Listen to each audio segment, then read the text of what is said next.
Perfect. So if I can find my share screen button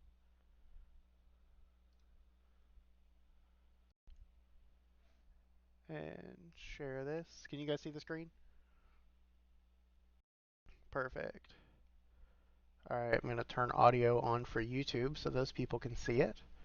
Um, and the YouTube stream has started. So, yep, thanks everybody for coming in tonight for our first virtual systems engineering forum. So this is going to be the first time we did it. Unfortunately, got canceled last year. This was the first event that got hit by COVID as we had to start canceling in-person events last year. So we're excited to be back with this again. Try it again this time.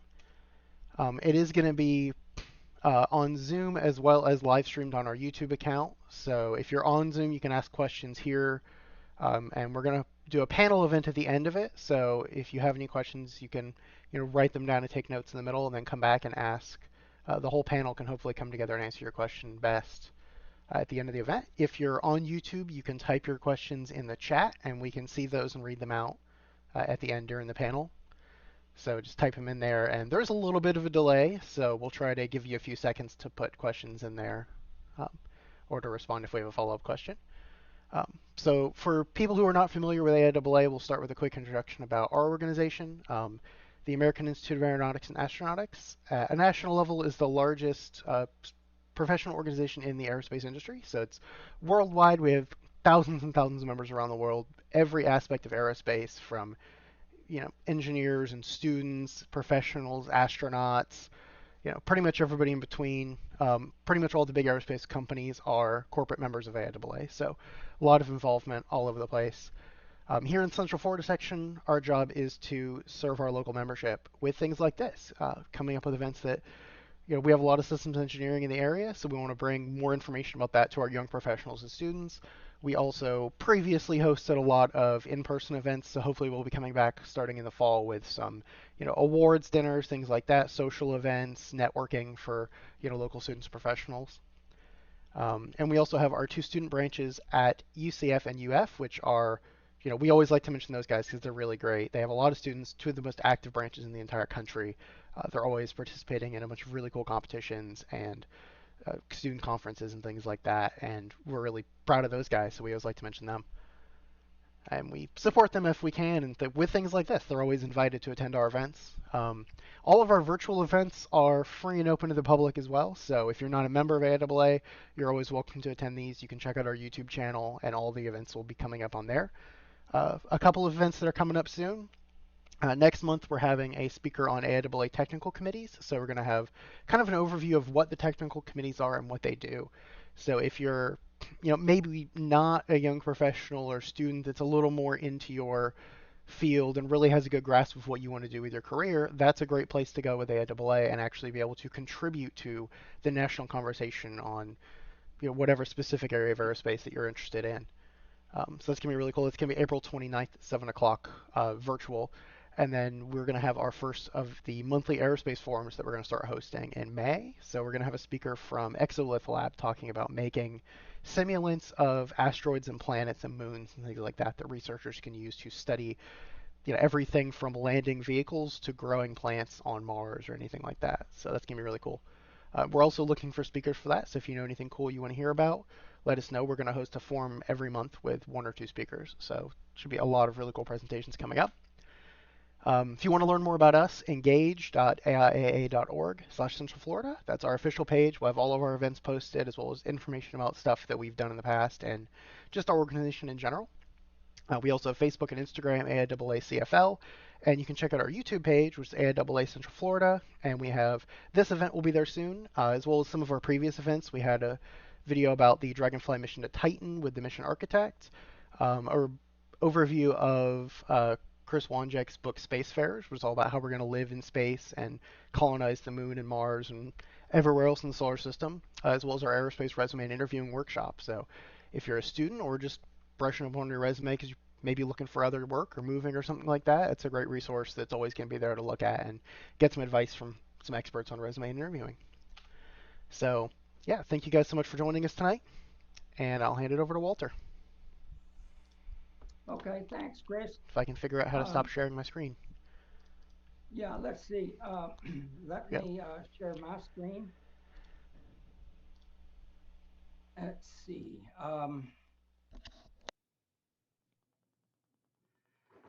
And so today we've got, this is really the second system engineering forum that we've had. I think we had one some time ago, back about 2 years ago, and we did not record it. But this is the forum that we're holding now, and so we're going to have the 4 speakers tonight, and we've got enabling large scale systems integration at Boeing through model-based systems engineering with Dr. Malone, or Robert Malone, Bob Malone from Boeing Commercial Airplanes.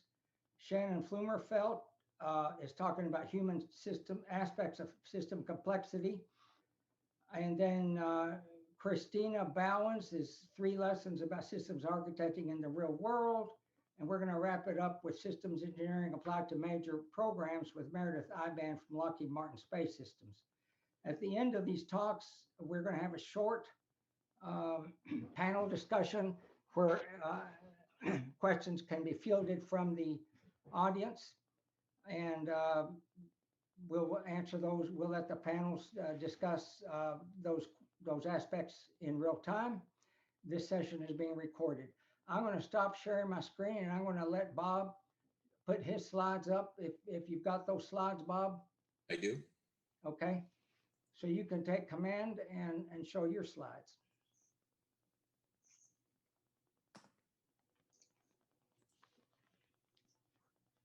How are we doing? Can everybody see that? Yes. Okay. Greetings from sunny Seattle and good evening. I work in the product development group at the commercial airplanes business unit of Boeing. And for the last 20 years, I've been involved in model-based engineering and model-based systems engineering, tool and process development. And the reason I was able to make that a career track is major activities like systems integration require model-based system engineering. And systems integration is a major systems engineering activity at Boeing. And Boeing leverages model-based systems engineering extensively to help manage those integration activities effectively. What I'll go over tonight, probably much too quickly, are some of the system integration challenges we face at Boeing, the benefits of model-based systems engineering, and how we leverage model-based system engineering to manage system integration activities effectively. I'll share a few success stories that we've had using model-based systems engineering. I'll go through some lessons we've learned over the years. I'll talk a little bit about what the future holds for Boeing, and then I'll wrap up. Okay. And Bob, we've got your, are you showing your slides? Because I don't see them. Really? Yeah, it says that you started screen sharing, but doesn't look like it. So my Zoom says I am sharing. And You might want to share on your, if you got 2 screens, you may be on the wrong screen. I only have one screen. I've got a copy of your slides. I can show them. Well, that'll be difficult. So you think it's just a refresh problem? I don't know. I show that you're sharing your screen. Okay, but you're not seeing it. Yeah, let me pull up the slides as a backup here. Yeah, you might just have to turn the sharing off, turn it back on. I'll try that again. Yeah, try sharing again, Bob, see if that works.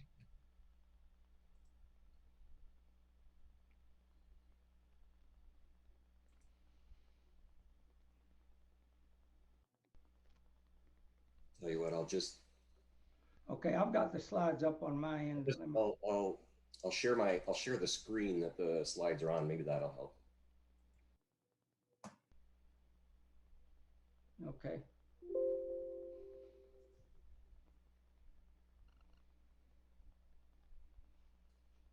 Any luck? Yeah, now I see. Do you see him? I don't. No, I still don't see him. Just gray. I'm gonna, let's do this. I'm going to Okay, Bob, I need to share my screen. Okay, that's fine. Okay. There's a lot of animation, so this is going to be kind of wonky. Well,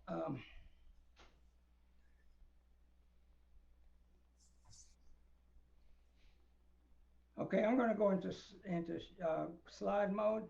Yeah, and then Oh, you're on the wrong screen for slide mode. We're seeing the viewer stuff.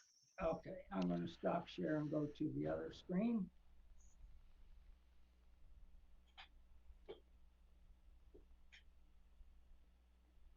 Okay, there you go. There it is. and then I left off at screen or slide 4, so if you could just scroll through to slide 4. Okay, I'm just going to give everybody a chance to read the slides.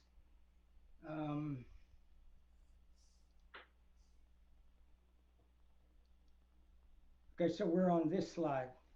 Yes. And you just tell me to advance them and I will. Okay.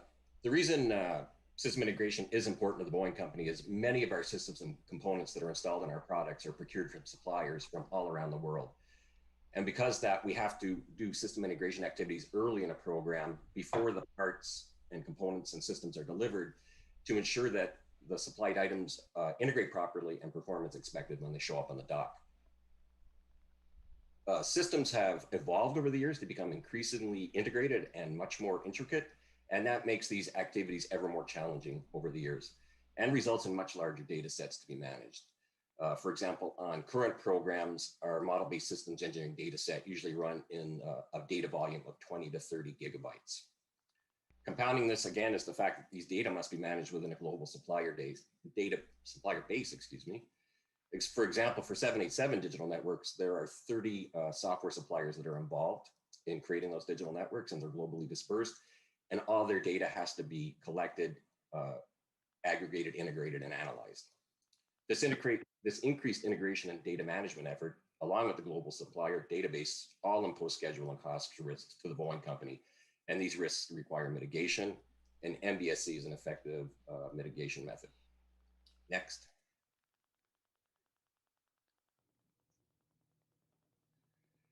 A prime example of networks or systems that have evolved over the years and become much more integrated and much more intricate are commercial airplane digital networks. Next. On the left side of this diagram is an ARINC 429 network, which was introduced to commercial aviation in the early 1970s. And they were the first data buses incorporated on Boeing commercial airplanes. Next. The network is simple. Transmitters hook directly to receivers by one-way ARINC 429 data buses. If a receiver needs to communicate back with a transmitter, then another bus has to be run in the opposite direction. Next.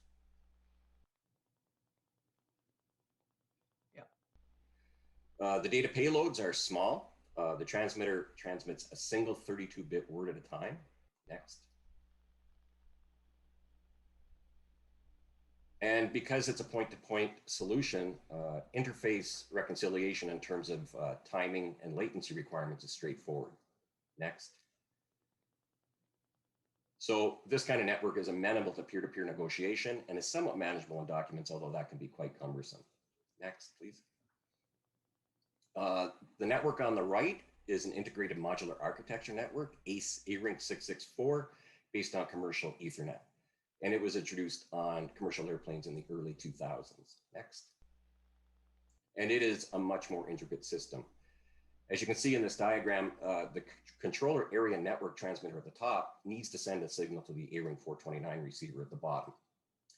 And there is no peer-to-peer negotiation anymore. The controller area network sends its signal to a remote data concentrator where it's converted to A664 protocol or format.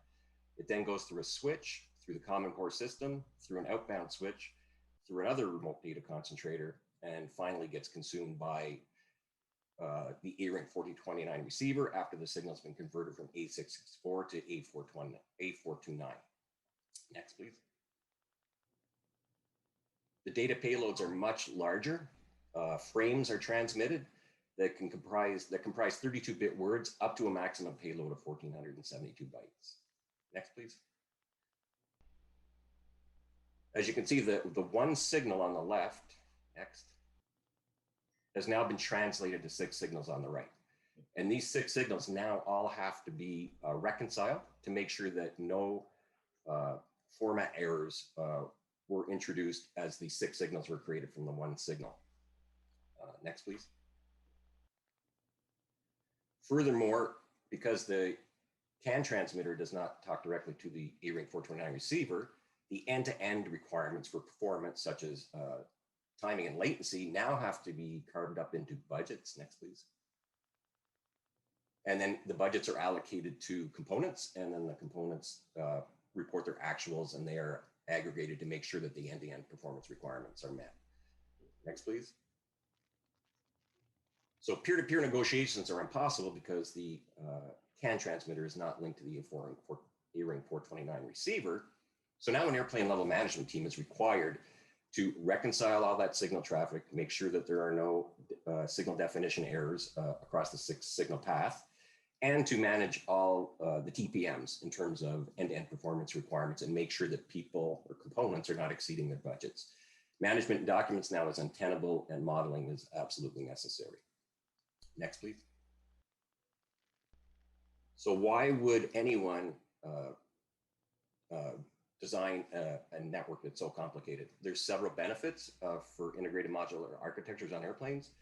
One is performance. The network on the left broadcasts at 100 kilobits per second, whereas on an integrated modular architecture network, some of the buses broadcast up to 100 megabits per second. Weight reduction is achieved, and legacy systems like the ARINC 429 network on the left, there was a lot of dedicated point-to-point wiring, and that wiring, most of that wiring is now replaced by a relatively small number of Ethernet buses. So all that point-to-point wiring goes away, which saves a lot of weight, and because you're in the aerospace business, you know weight is very important. And finally, it imposes system stability. So in the cartoon diagram, everything between the 2 remote data concentrators is constant and does not change. So in the network on the left, if a new transmitter was put in the nose of the airplane and a receiver was put in the tail of the airplane, a wire would have to be run from the nose to the tail of the airplane. And that would disrupt every wire bundle in its path. In the integrated modular architecture network, the CAN transmitter simply has to hook up via stub to the nearest remote data concentrator, as does the ARINC 429 receiver. Next, please. Compounding the problem that there's much more signal traffic now is the fact that all these signals are in different protocols or formats. Next, please.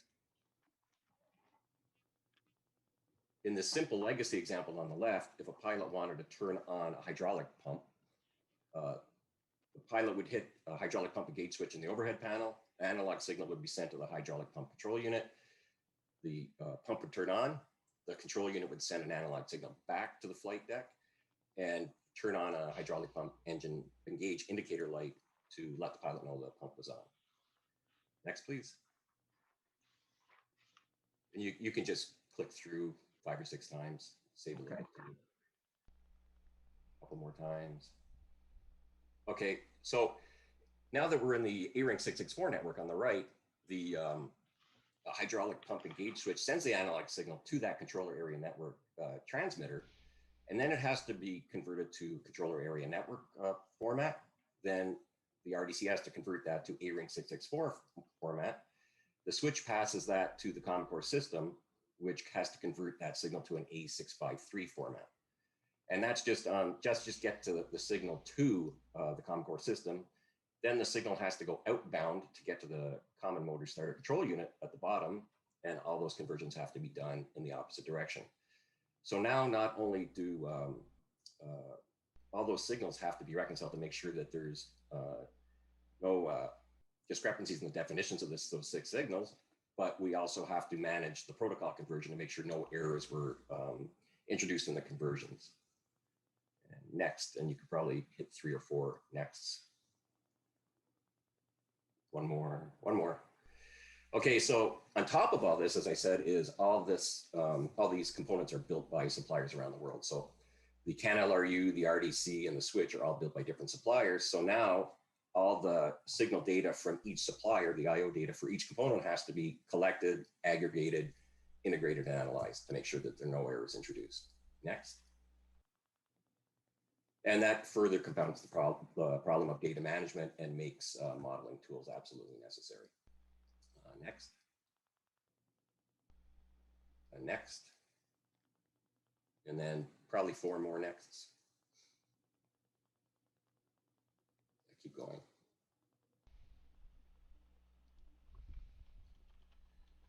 Okay, so this, for Boeing, this is the value proposition of doing model-based system engineering. The blue curve is a notional cost schedule curve using traditional SE methodologies. And the red curve is a notional cost schedule curve when MBSE is incorporated. And the idea is that by spending more money upfront early in the design and development stage of a program on model-based system engineering, data verification could be done early in the design process and trap a lot of design and integration errors in the models where they are relatively inexpensive to fix. If they're not trapped in the models, then they are going to show up on the physical systems and software and hardware and be found on test benches and in ground test and flight test. And they're much more expensive to find, or much more expensive to rectify there in terms of cost and schedule. So that big oval is the notional savings, leverage in savings you get by finding errors early. So we reduce cost and shorten schedules. Next, please. One of the benefits of trapping errors early is getting specification data right before specifications are released to suppliers. Next. And next. So again, we get our components from suppliers and we procure the components via specifications that are invoked in contracts. And by modeling specification data as integrated system architecture models, commonly known as RFLP, requirements, functional, logical, physical, Boeing can ensure the specifications are complete and accurate before they're released. And then 3 or 4 more nexts.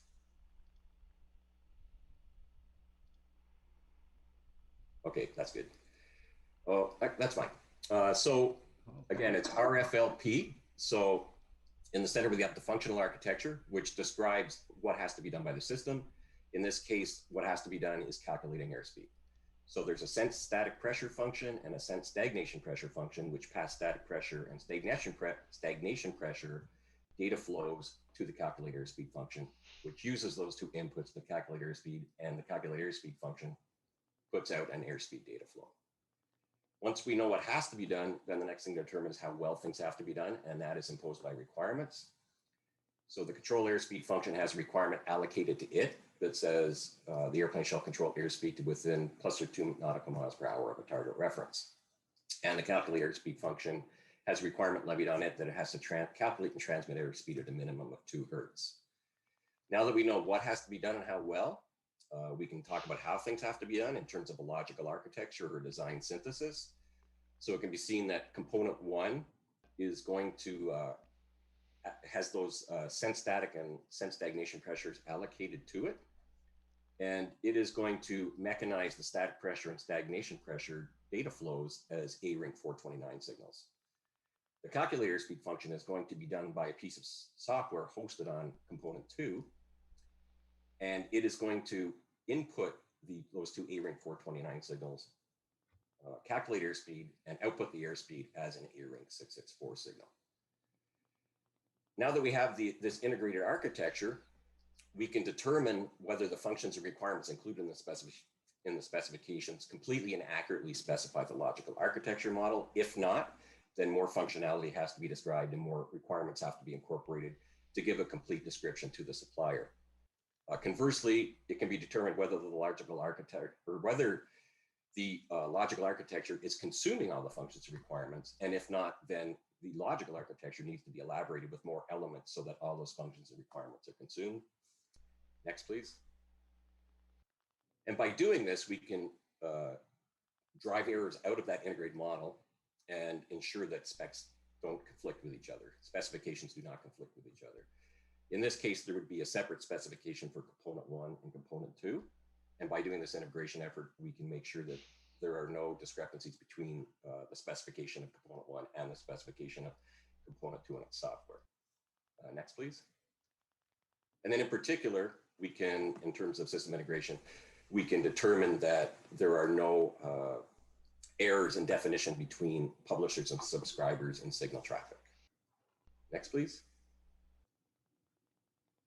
And then there are a lot of other, once you have an integrated model like this, there are a lot of other questions that could be asked of the model. And in the interest of time, I'll let you peruse these questions at your leisure. Next, please. And next. And we'll do about 4 or 5 more nexts. And 1 more. Okay, great, thank you.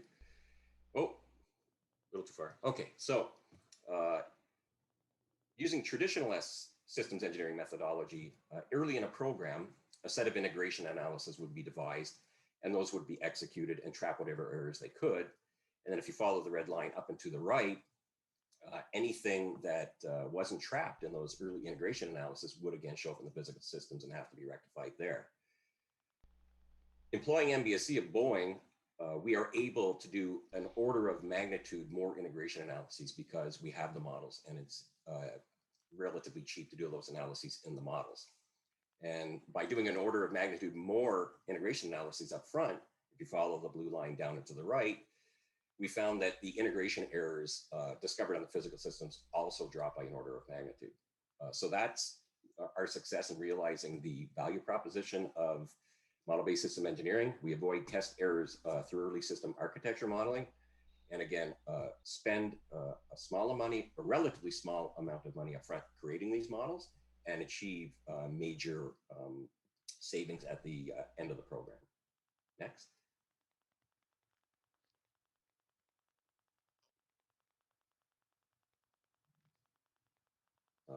Next, please. Okay, I don't, are the slides advancing for everybody else? Because I'm still on the same slide. I'm on slide 18. Okay, I'm seeing 15. Oh boy. Does everybody see slide 18, lessons learned? Yeah, I can see slide 18. Okay, so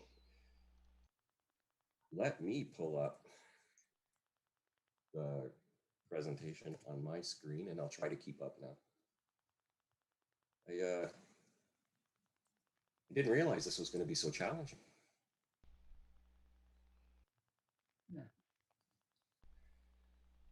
Okay, 18. Okay, so you're on 18. Slide 17. 16 would be good. Okay. Go back to 16. I'm on 16 right now. Did it say success story? The success story at the top? Yes. So in all our programs now that we're employing MBSE, we're trapping hundreds of thousands of integration errors in our system architecture models rather than in the physical systems. And another example of how this benefits Boeing is that prior to MBSE, it would take about 3 weeks to release an interface control definition revision for a program. And that is because everybody would go into a conference room with their IO declarations, and they would, and publishers and subscribers would coordinate to see where the errors were and drive those errors out. Because we have the models and we can analyze the models, now the models are analyzed continuously and the errors are driven out real time. And now instead of 3 weeks, an interface control definition block point only takes 3 days. So that saves us a lot of time and money. We were able to do a lot more with the models than we thought. Our original plan was just to find discrepancies between publisher and supplier in signal definitions. But by adding timing, latency, data size, and other attributes to the interface objects in our models, we were able to analyze the models and demonstrate network compliance and confirm that we were achieving the requirements of bandwidth utilization and then latency, timing, et cetera. Okay, now we can go to slide 18. Lessons learned? Yeah. So to achieve the value proposition model-based system engineering, we found out we had to produce models with a high degree of fidelity that are finely detailed and that strongly enforce data integrity. And because of that, large-scale system architecture tool suites need to be deliberately architected and rigorously specified. And to describe the fidelity, we, in our digital network models, we achieved a state of fidelity where The models produce actual reconciled Sigma data for the programs they support, and they are the sole and authoritative source of these data. So a lot of fidelity. To achieve the model fidelity and data integrity, what was required was to establish a group of system engineers called business systems managers, who formed the bridge between the user community and the information technology community. So the information technology community could build tools that were useful to us. And that bridge was formed by that group of business system managers producing rigorous tool suite specifications and test and deployment processes in a format that could be understood and readily consumed by the IT community. And because a model-based system engineering tool suite is a system in itself, it benefits from model-based systems engineering techniques. And what we did, and what we still do, is we create those tool suite specification models in a model-based system engineering environment. We call it MBSE for MBSE. Ryan Noguchi at the Aerospace Corporation has coined the term MBSE squared. And then where do we go next? I guess to the future on slide 20, I think. Yes. So our plans for the future are to greatly expand the execution of system, or to greatly expand the use of model to execute the system engineering activities. And as the world calls it, digital transformation. We want to digitally transform all our domains and all our business units and get everybody out of documents and into databases. And once we achieve that, then we can perform data integration across those data sets, and what is commonly known in the industry as the digital thread. And that will allow us to link data together as the program matures, from the point where we have upfront high-level requirements to the point where a part enters service. And we can trace requirements right through the data maturity thread to the part in service. Boeing also plans to establish the Internet of Things on our products and on our production systems. And that will require us censoring our production systems and censoring our products, so that in-service data can be fed back into the models and replace predictive data with actual data. And that will greatly increase the fidelity of our models and the accuracy of our models. Finally, Boeing plans to introduce blockchain technology in the production system. And blockchain is the technology of creating blocks that are put in distributed ledgers. By using blockchain, we'll be able to certify and validate material data and parts as they pass through the production system automatically. And that will remove a lot of the necessity to have human beings do that. And again, that will save us time and money. And then we'll move on to conclusions. So slide 22. Yes. So in conclusion, MBSE has proven indispensable at Boeing for large-scale systems integration. High fidelity modeling with enforced data integrity allows Boeing to accelerate development schedules and realize the MBSE value proposition. Large-scale systems architecture tool suites creating high fidelity, finely detailed models need to be deliberately architected and rigorously specified. And digital transformation is a key enabler for our future competitiveness. Thank you for listening. Thank you for bearing with me through this, and I'll see you at the question and answer period. Very good. Thank you, Bob. And there's some references and your biography. So I'm going to go ahead and stop share. Okay. And I wanted to give a big plug for this book, Aerodynamic, Inside the High Stakes Global Jetliner Ecosystem. This is a book that describes what Bob's been talking about. Let me get it right. It's an AIAA Library of Flight book produced in 2018. And it talks, the cover shows the 787 in production. So I recommend that book to provide background to those that are interested in this topic. It was very interesting. Your process is much more complicated than I realized, Bob. And so, you know, thank you very much. So our next speaker is Shannon. So I'm going to go, you go ahead and share your screen.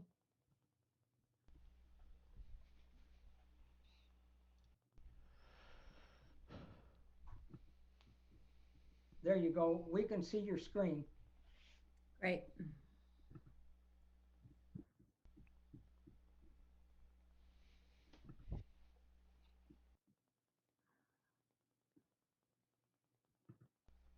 Whoops. Oh, wrong one.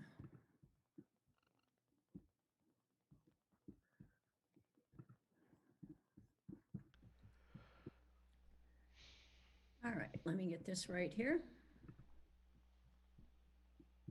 And let's see, presenter view. Okay, can everybody see my screen? I can. Okay, great, great. I think under the view, if you hit present, it's going to go into a presentation mode right at the top there. Oh, that's where it is. There you go. Thank you Now so we much. see I, All right. I skipped right over that. It must have been a Freudian slip. Anyway, thanks everybody for having me. Thank you, Walter. It's a pleasure to be here today. So what I want you to do is take a look at the graphics on the right side of this slide. And what you'll see are three different pictures. One of these is what's called an NFT, a non-fungible token. And we know that through the combination of digital art and digital imaging, along with blockchain or Ethereum, that NFTs are the latest thing in the art world. But we also know that art and engineering run parallel, right? And especially as we understand system complexity for aerospace and the human aspects of system complexity, we'll see here what our gurus are telling us about the combination of art and engineering. The other thing that I think is interesting based on what Bob was talking about in terms of Boeing's move towards blockchain and so on, I think the NFT model might be something very interesting in the future for corporations in terms of IP, intellectual property protection, and so on. So we'll see what comes of all of that, but it could be a very interesting world. Nonetheless, the thing about the NFT is that everyone in the art world was shocked by the recent sale of an NFT. It was over $60 million. And I don't know if you heard about this or not, but the whole thing is that, you know, as we just saw from Bob's presentation, the idea that systems are complex is certainly present in aerospace. When we add the human aspect or the human system to the whole modeling process, it becomes even more complex. And where we may be able to generate more predictability and less variability through our technical systems and our machine systems, the human system, it's harder to do that. And so we have to be aware of this from the system engineering chair and not freak out about it. So if you're wondering which one of these three images is the NFT, you'll notice there are two, the one on the bottom and the one to the far right, that are circular. The one that's square is the actual NFT. And so that's just like an interesting point for you. But today I want to talk about the human aspect of system complexity. So we have this idea here in systems engineering, and you probably are all well aware of this, but just in case you're not, this is kind of an important fundamental. The ideal view for systems engineering is to be able to hit the intersection of what are called technical systems, machine systems, natural systems, and human systems. When you have that view and that perspective, you're actually looking at the largest system of all. It's called a system of systems, or we call it an SOS. And so when we look at the idea of integrated systems, it's the same idea here, is that we're trying to, through model-based systems engineering and other techniques, we're trying to capture this. And it's large, it's complex, it's extremely adaptive, and it's difficult. And so it can be somewhat hard sometimes to comprehend. But what we're trying to do is create from the systems engineering chair, we're trying to make sure that we are creating this connectedness and this interrelatedness within the system of systems. So when we focus on the human system, there's this thing called the social enterprise. And the social enterprise is always interesting. It can be very unpredictable and variable, as I mentioned. It tends to be an open system and it's difficult to bound it, create boundaries around it. And so you can have a series of actors or critical stakeholders take a look at a project or an initiative or a product or a service in any stage of the product life cycle, and they may see something different. Now, this can be sometimes very challenging when you come out of a specialization or maybe a specific, part of a project that you're working on. And it can be alarming when you see that there are all kinds of different perspectives in this social enterprise called the human system. But the thing that we know is that there is a value proposition in understanding this. And so this is the challenge for systems engineers. So let's take, for instance, the UAV or the drone. Let's just say that we have the military who needs drones, and so we can ask ourselves about the actors of the UAV. And if we did that, we would find that social enterprise is really broad and varied. Now, if we look at the UAV from the standpoint of it being a technical system, because we have algorithms and scientific principles and mathematical formulas in there, that make the UAV work. We also have the machine components that have been provided by businesses and the supply chain. And those together make the actual physical product work.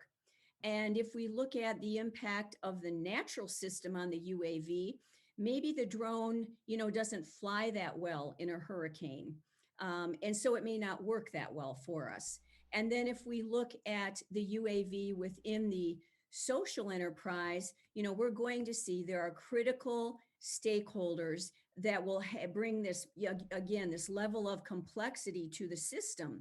So we might have the producers of the product and the suppliers, and then we have people that actually own the process of operating or regulating the drone. We have just general citizens who have opinions on drones and UAVs, and people who will buy them. And of course, we have government agencies either seeking to regulate or watchdog what's happening here, and shareholders and so on. And so, we could look at anything. And Bob had just mentioned the digital thread. And so I thought I would bring this one up. I didn't know you were going to do that, Bob, but thank you for the segue. And so there's this evolution of the digital thread that is called an intelligent digital twin. And so when we look at, for instance, Bob's integrated system approach in the model-based systems engineering that's required, we can begin to understand maybe what this means. So let's imagine that you have a digital twin that is not tied only to a physical object. So it may not be the Internet of Things that drives it. It could be anything. It could be data, knowledge, and information. It could be anything. And so digital twins are now evolving actually to be more than just surrogates or virtual reality representations. They're moving into other things outside of the physical space. So it could include the human system eventually. So if you look at that combined with artificial intelligence, now you have an adaptive system that's getting smarter and smarter the more that it learns about the behavior of the digital twin or twins and whatever the circumstances might be. And so that knowledge base is always evolving and changing, and it will certainly impact the technical system. It'll impact the machine system, and it increases the learning and the knowledge that the human system has also. So you can see that any of these things, they start off on the mechanical and the technical side of systems engineering, but we have to be thinking about the whole system of systems to really capture that. Cryptocurrency is another one. Again, Bob mentioned blockchain. And so, what are we going to do with that? It's highly decentralized. Some of the actors of cryptocurrency, it's interesting to think about. For instance, Janet Yellen said, she doesn't really believe in cryptocurrency. Yet Bitcoin is on a run, or has been lately anyway. So it's hard to understand what all is going on there. The point is that from the systems engineer chair, to be thinking about success and sustainability, we have to deeply understand the entire social enterprise. And that becomes, increasingly important for us as we move through this new industrial age of Industry 4.0 and digital transformation. So just again, a little bit of basics. Let's make sure we know what we're talking about when we mention a system. And so besides that big system of systems, that has all of these components of a system, but then other smaller, macro, micro, nano systems and so on, all should have these components, and they are inputs, processes, outputs, and feedback loops. And so the feedback loops are what makes the system complex more than anything else. If you didn't have a feedback loop, you'd have quite a linear process to some extent, where you have an input going into a process and that creates an output.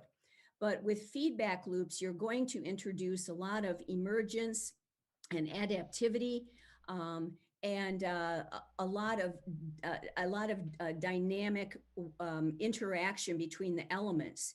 Now, the inputs themselves, the processes themselves, the outputs themselves, and the feedback loops themselves also may have high degrees of variability, and they may or may not be stable. They may or may not be bounded systems. It just depends on what the scope of the system is. But in any case, a system has generally been defined as interrelated, adaptive. That means that it's always changing, and dynamic elements. Sometimes they're digitized and or automated, and the digitization and automation helps us a lot because some of the things Bob mentioned, it gives us better efficiency. There's a better value proposition.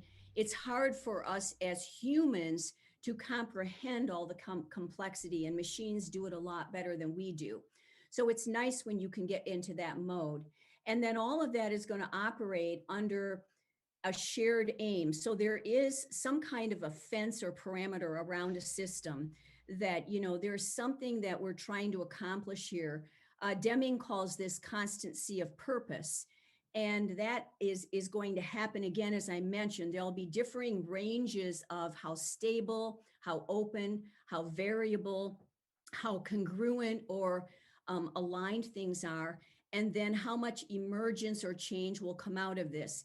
In other words, this is not a straightforward, static, flat, linear process, and therefore we can't use that kind of thinking and that kind of an approach to systems and systemology. So systems are complex, and as you can see, they have interdependent elements. When we look at that large system of systems and we include the human system, it becomes extra large and extra evolutionary. Also, again, it's not linear, it's nonlinear. And so there's some unpredicted behavior here that's going to occur.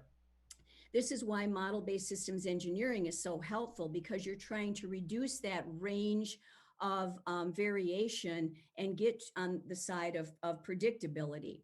It's dynamic and so on. And so the openness is a big issue. So one thing that I want to make a point of here is that traditionally in the past, and this is maybe even from a couple of decades ago now, before we started getting some of our recent systems gurus coming forward, the natural human tendency is to simplify the system. And we simply do that as a countermeasure because we can't we can't comprehend all of it. We can't keep track of all of the emergence and changes that are going on. But when we simplify the system, we are running the risk of missing everything that is in the system. And so the recommendation here is do not simplify the system just because we as people can't comprehend it all. We need to recognize that the complexity that's there is just an attribute of systems, and we have to learn how to deal with it in other ways. And so model-based systems engineering, for instance, is one of our countermeasures, to that, along with other ideas. So the International Council on Systems Engineering gives us some really good understanding of this system of systems, or this SOS view. And that is that systems engineering is actually interdisciplinary. And what that means is you have your hard sciences that fold in to the machine, technical, and natural systems. But you also need to be looking at your soft sciences to understand the human systems and how that all is interacting together. And so I come to you today not at all as a systems engineer, but I'm a social scientist, and have actually done a lot of work in aerospace and aviation. I don't know, Walter, you just showed a book, but this is one of the recent AIAA press volumes that has been put out on system complexity.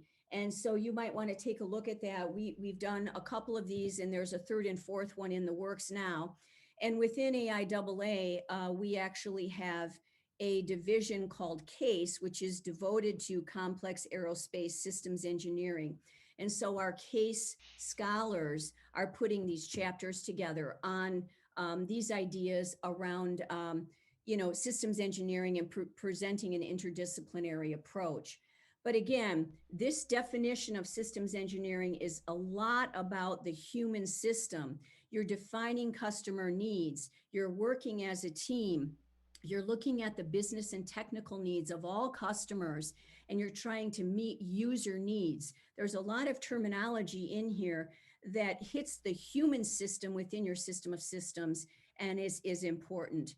And Nkosi also says that it's important for systems engineering to address this issue of complexity. So again, we don't want to simplify it or reduce it, because you really can't do that. A system is going to do what it's going to do. And so we have to recognize there are these elements and they have interfaces. There's a dynamic behavior that's happening between these. And so it's important to understand the context over the structure or the tool, and the interactions over those individual elements. Let me give you an example. A client of mine is an aerospace provider, and they're having difficulties. They use model-based systems engineering, and they have many other kinds of tools that are helping them with visual management and data management and knowledge management. But what's happening is that each one of those tools has started to become an end in itself. And consequently, what's happening is that there's not enough consideration over the context of the tools within the system.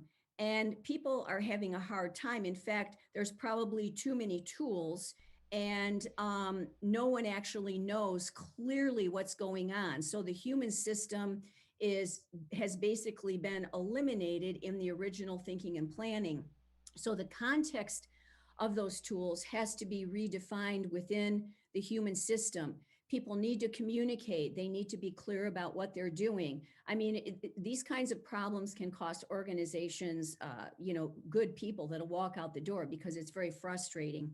So again, the interaction of the system over those individual elements, don't get too sucked up in the technical or machine side. They're very, very important, but let's make sure we take the interaction of the whole system. And then, we're also, looking at the whole thing. Now, one person's work I wanted to highlight for you today is Mike Griffin. And he's a former undersecretary of the Department of Defense, but he's been very active in AIAA in the past, probably when he had a little more time. and has also been one of the original founders of this case systems exchange. And so he has been thinking about systems and the philosophy of systems and the paradigm of systems as well as systemology for a while. And he's come up with this idea that engineering is not just a technique or a science, but it's also an art. And the science part is extremely important, but we need to be thinking bigger and broader and comprehending what we're doing here. And so he's put forward the idea that if you have a system that has an elegant design, then it will have some really interesting attributes. And this is partly, what we're seeing in model-based systems engineering. We're getting to these elegant designs that no longer are like our traditional engineering V, where you work through gates and stages of work, but rather we're working in loops that interconnect the work all the time. So there's iterations, and we're looking at, the RFLP model of designing systems. And again, that's an elegant design. And so what you'd want to see is that you're reducing some of the cost and risk of the system through an elegant design, where you're getting your anticipated behaviors and those expected behaviors coming out of it, that desired result or output. And you do that in a way that you're not overspending or overfunding the work. And what happens a lot of times when you don't use model-based systems engineering, as Bob pointed out, you'll waste a lot of time and a lot of money. And his one graph showed that very clearly. So elegant design, will help you keep on the intended purpose of this. And again, a part of this we have to be considering is the social architecture and the human system, and make sure we're including that in our design work. So here's an example, a couple of diagrams here to help you to contrast what this all means. So if we use event-oriented thinking, we're thinking in straight lines. And what we have learned over the decades is that this kind of thinking is not systems thinking. With systems thinking, like you saw in model-based engineering, we want to see thinking that goes in a looping structure, where we may understand that, we start a loop of work and we want A to go to B, to go to C, to go to D, but also there will be some synergy and some emergence that will happen where B may actually impact D and also create an F, as opposed to just being a straight line way of thinking. So again, this is an enlargement of our thinking. It's deeper and richer thinking than we're used to. So systems thinking is truly a competency that's needed in systems engineering.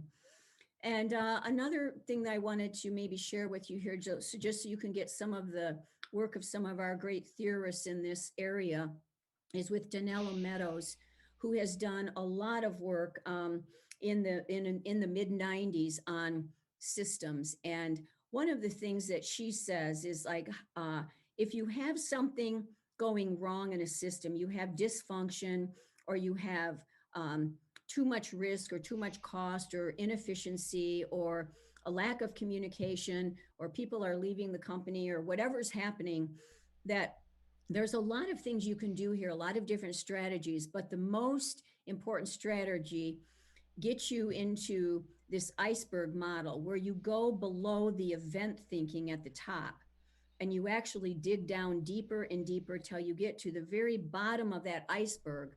And what's in that iceberg at the bottom is the idea of what mental models are you using to conceive of your work as a systems engineer? And what are the paradigms that you're using? And then around all of that, that those will determine like the project goals and the structure that you use, the rules and the culture. And so again, MBSE helps us with this because it's giving us a new paradigm about how systems can be set up and managed, and our work product can be positively impacted by it. So it gives us different goals and rules and structures and a different kind of culture. along with other kinds of activities, other kinds of methods as well. So we have, best practice that we can see in lean when it's done right, in agile when it's done right, of course, systems thinking itself, when we're making sure that we're making sense of the whole system of systems, that it's fitting together, we're not leaving parts of it out, where we're not afraid to measure and comprehend complexity. MBSE, as you've just learned about, that we're not afraid to apply zero defect thinking and critical thinking, so that you're understanding more than just your particular specialization or part of the project, but you're thinking bigger and broader. And again, as we've mentioned before, the digital twin and thread and augmented reality are, and of course the intelligent digital twin now, are some of the a few of many tools that are being used to help us in this field. So let's just take an example. Alan Mulally used to be the CEO over there at Boeing. Bob, you were there, or maybe not, I'm not sure. But then Ford recruited him and he came over to Ford. And one of the first things he ran into when he came to Ford is this chart. And this chart shows Ford's market share from 61 till the 2016. And so you can see this is not a good chart. And he's probably thinking to himself, why did I come here? But at any rate, what was happening at Ford, and this is one of the first things that Alan Mulally had to deal with, is, there were some things that you have to do with your machine and technical systems for sure.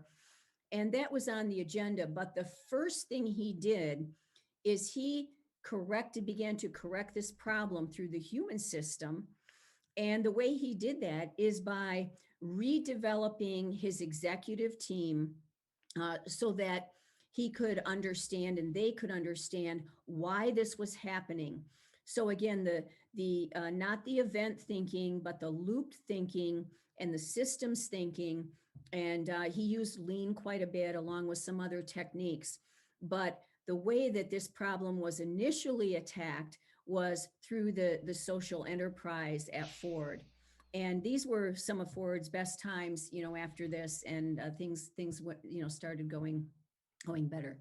Anyway, so let's say that, you're thinking about people and you're thinking about culture and organizational structure and organizational learning. These are all a part of the human system and the complexity.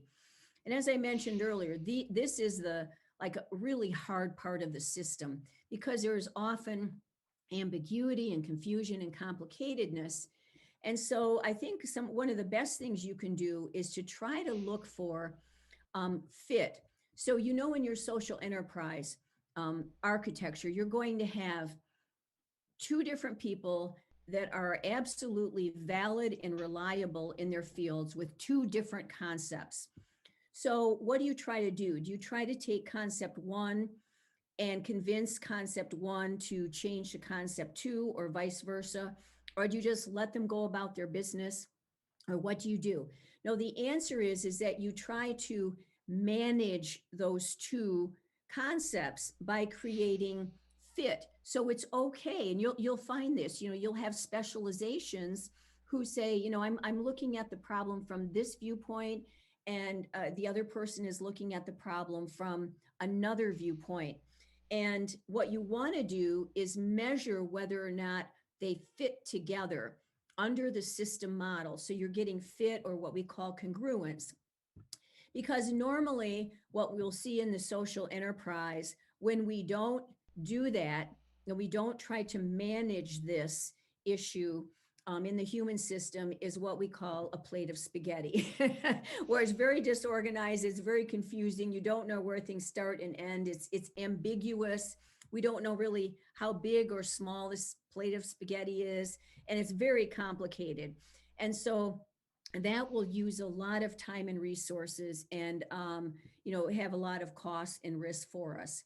So we can begin to pull these out in the human system. And if we use the concept of congruence or fit, that's one way to do it.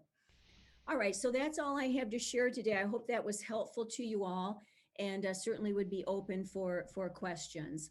Thank you. Well, thank you, Shannon. I have some questions for you and Bob, but I think let's go ahead and try to stay more or less on schedule and hear what Christina has to say about the three key aspects of system architectures.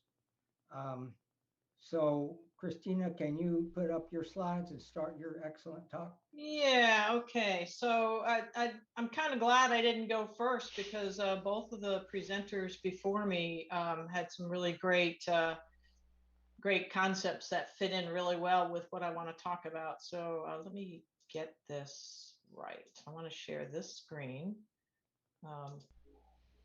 That's not my presentation, that's Arizona. And let me start this up. So can people see the presentation? Yes. All right. Kind of tested this out ahead of time. So, you know, thanks, Walter, for inviting me to come tonight and for sharing and also having the opportunity to hear what everybody else is talking about, because there's so much related in all of our topics. I almost think that Shannon should have gone first and then me and then Bob. And then we even have another speaker that we haven't even heard yet. So who knows where that would all fit in, but there's a lot of relationship there. You know, tonight I'm just gonna, it's pretty much a high level brush on some lessons learned that I want to share about a system of systems development effort that I've been a part of for the last few years. And if anybody's been in systems engineering for any length of time, you're going to relate to most of what I'm going to share tonight. And there's a lot of the human element here too, which is really interesting given what we've just heard about. So I want to start with a video. The engineering challenge I'm talking about is called the synthetic training environment. I apologize to my aviation community friends here because this is a US Army program, but the other services have similar programs with similar needs. So I think it's still applicable. It's a little bit sales pitchy for the Army, but it gives you a sense of what the customer's vision is for the system that's going to be developed, which is always critical for the systems engineer. Chris, was there supposed to be sound with that presentation? Oh, did you not get the sound? I couldn't get it. I thought something might be wrong with my microphone. Oh, well, I mean, I was hearing it, but maybe I'm not able to hear and promote that. So what I can guess, do, I can paste your presentation in the final recording. In other words, if you send me this video, well, actually, there it is right there. I can just paste it in with the sound. Yeah, it's in the present. I'll send you the final presentation and then you'll have that. I apologize. I mean, the best part of it was the sound. There was this really important music and all this other stuff, but well, actually, the bottom line, I could play that right now and get the sound, but that's okay. No, that's okay. I mean, the bottom line of the video is to show that this vision of having this integrated synthetic environment that includes live actors, simulation that's in the virtual world. So that's where you're sitting in front of a simulator and you're driving it, or even constructive simulations, which are much more higher level, more like a war gaming kind of thing, and merging these into a common synthetic environment, and then throwing in all those other you know, technology words that everybody's talking about today, and saying we're going to take simulated training and we're going to take it up a notch. So I apologize that you missed the sound on that. It's probably the best part of the video is the sound. Not sure how beneficial it is without the sound, but really what the Army is trying to do with this revolutionary system is something that they've been doing for a long time with simulation, but they're going to blend in some new technology. So they want to revolutionize their training environment by adopting some of these new technologies that they think are going to kind of take things to the next level. Artificial intelligence, machine learning, data analytics. I mean, you can't really walk down the street without seeing that somewhere. It's almost like it's almost become a platitude of some sort. And when people say those words, I'm like, do you know what those words really mean? And what does it really mean here? But people tend to overuse those words. And then this idea of delivering at the point of need, what they talked about in the videos, this idea of, you know, you're not just going to send people for training to a training place anymore, that now we have our students go to universities that they can learn wherever it is that they're actually working. So, you know, this problem space isn't new in terms of simulation and training, but instead what it is we're picking up that problem space and we're dropping in some new technologies and trying to push further the ability to do things there. So we watched a video on the synthetic training environment. There's a piece of that, and that's the part that I worked on, called the common synthetic environment. So think of that as the simulation engine that kind of supports everything else. It's kind of the heart of the STE program. The training simulation software is used to drive all the simulations that are participating, whereas today's approach to simulation in an environment is to bring everybody to the to the same place with their own simulations, and then they try to connect them all together. The training management tool is a relatively new concept, but the idea there is to say, I'm going to manage the training. So I'm not going to have this really fancy looking, maybe video game thing that you jump into and drive around, but I'm actually going to take these tools and coordinate it with a managed training program where I'm going to say, my unit has this mission coming up, and to do that, I need to know how to do these kinds of things. And so I need to train that, and I'm going to use these simulations to do it. And the training management tool kind of pulls all that together and manages that training environment. And then the last piece on the graphic here is the one world terrain. And this is a piece that's actually was provided by another contractor. It says, here's all the data from the planet. Now you use your simulation environment to render it so that people can interact within that.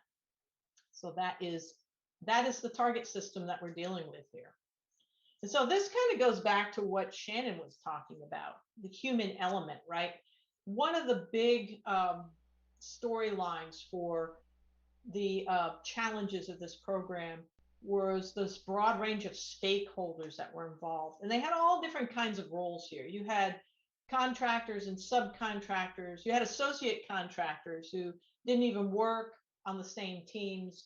The agency that pays for it, the agency that trains with the product, another agency in the government that's in charge of technology, wants to make sure that you're doing technology right, and then the users that are in charge of promoting this thing. And so just any meeting we would call that everybody had to go to needed to be able to have at least 100 people in the room. It was that kind of thing. And there are other interested parties as well. Our competitors, even though they lost the program, they still felt like they had the better solution. So they continued to promote their products to our customers and confuse them about what is and what isn't. We had potential partners who were knocking on our door right away saying, hey, you look like you could use help in X. And then there are lots of other important stakeholders. All these relationships had to be managed at some level. It took a lot of energy to do that. The other part of the story of challenges comes in kind of the programmatic challenges. And again, these are maybe not as much social, but they're certainly not the nitty-gritty technical stuff. So maybe it's related to social. And that this scaffolding where, okay, you need to build it, but you need to build it in this period of time. You know, your initial operating capability, or IOC, needs to be delivered in 27 months. But because of all the testing we need to do at the end, you really only have 18 to build what you're building. The users wanted to be intimately involved with what's going on and give us feedback all the time.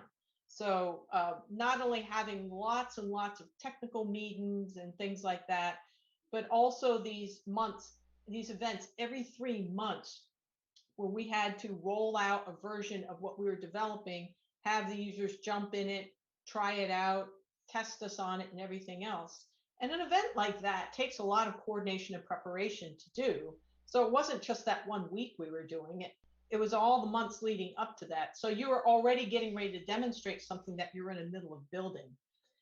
And then there were these intermediate touch points. So once every 3 months wasn't enough. They had to be seeing stuff while we were producing it, even if it couldn't do anything. And then there were a lot of non-functional requirements that weren't related to the building of the system itself, but had a definite impact on our ability to deliver the system. You know, whether it's in a DevOps environment. So this is, you know, if you haven't heard of DevOps or DevSecOps, it's really a software development environment that kind of goes, it's like Agile Plus. Agile brought to us this idea of regular delivery and cycles of capability development. And DevOps says we're going to do continuous integration, continuous delivery, and we're going to use a bunch of tools to do that. And if you're not used to working in that environment, it's a very complex environment to work within. It's almost like saying, you know what you're going to build? I want you to build that, but I want you to do it in this other factory over here that you've never used before to build that thing. And then there's the modular architecture, and that kind of plays into some of what Bob was talking about early on. And that is this modularity to the system so that you could pick a component out and say, you know what, I don't like the way that one's working, but this one over here works better. So let me plug that in. So, and they wanted the freedom to plug and play different pieces of the system as time went on. You're probably familiar with this picture. It's a lot like that elephant picture that Shannon was showing. The idea that every stakeholder has their own view of the project between, how the customer explained it, how it was interpreted, what it cost, and everything else. This is just that classical view of the fact that there are a lot of views of the system, a lot of views of the program, and you got to do that human systems engineering in order to coordinate all of those ideas. But besides the human piece, there were the technical challenges as well. So this kind of wraps us back around to what Bob was talking about, right? Interfaces are a big deal in systems engineering. And I'll tell you what, I am a total believer in model-based systems engineering tools as a way to really get good management control over those interfaces. I mean, for one thing, the power of the MBSE approach that Boeing has taken shows that by modeling the system, you're going to find where all those interfaces are that you might not have thought about if you were just doing pen and paper. But it becomes immediately obvious once you kind of expose all those details. But our challenges with interfaces were around things like we were building the software engine, but we weren't developing the hardware that was going in the cockpits. So we're talking about trainers for driving tanks and flying Apache helicopters. And if anyone's ever been involved with those kind of development efforts, there's a very tight coupling between the software and the hardware. And if you've got two different developers doing that, then they better be tied at the hip to make sure that the interfaces are sufficient and the integration is at a level that's going to allow the pilot to pull that hardware over and have the software respond instantly, so there's no feel for lag or anything like that. And not only did we have this situation where they were building the hardware and we were building the software, but we were using different development life cycles. They were developing the hardware on basically a waterfall model. Design, develop, and fabricate, and then test it out, and so on. And we're on these spiral software development cycles. And then even if the endpoints, they didn't always align either. So that was definitely one area where we had to work collaboratively very closely with the hardware developer. And then there's always this notion that we've spent all this money building something and we can't let it go to waste, so we need to reuse it. So this idea of the legacy systems, we're not going to throw them away. You need to interface with those. Really put some constraints on new development effort, because now you have to think about the old processes and the old technology and interfaces, and how effective is that interface if you have those constraints, especially given the next point, which is you also need to interface with new systems and new technology. And oh, by the way, we want you to interface with systems that haven't even been defined yet, but they're coming along. So you'll need to interface with those too. So from the standpoint of defining a system, it becomes really difficult to do that. Other technical challenges you saw in the video, but you didn't hear, but there was terrain in there. There was terrain that looked very realistic in terms of where the simulations were running. Newer technologies allowing us to take drones and fly drones around a certain area and then import that into the simulation and then fairly quickly start driving around in that space that the drones created. The look of the drone created data is very, very realistic because they're actually scanning it and they've got real information there. Now you still have to make little adjustments for stuff like that because the drones recorded the data at a certain time in the afternoon, so the shadows are going in one direction. You don't think about shadows, but to get a realistic simulation, when you're driving around, your shadow should be pointing in the right direction depending on where the sun is. And using drone data, you almost have to clean out away all the shadows if you want to use that information at other times of day, or you're always going to be training at one time during the day. And then there are other things with terrain data that you have to consider. You know, there are layers besides just the terrain and the heights and so on. Vegetation, the materials that things are made of, all impact the way that light reflects off of it, or the ability of models to correctly maneuver on those, and whether the mobility of a vehicle is going to be impacted by whether it's on sand or on gravel or on asphalt and things like that. And you need all that kind of data in your database so that when you have these automated forces that are AI driven, driving around on their own, that they're doing it correctly. In terms of some of the hardware technical challenge we had, the customer wanted to take this environment, and you might have seen in the video this view of urban environments, the urban landscape.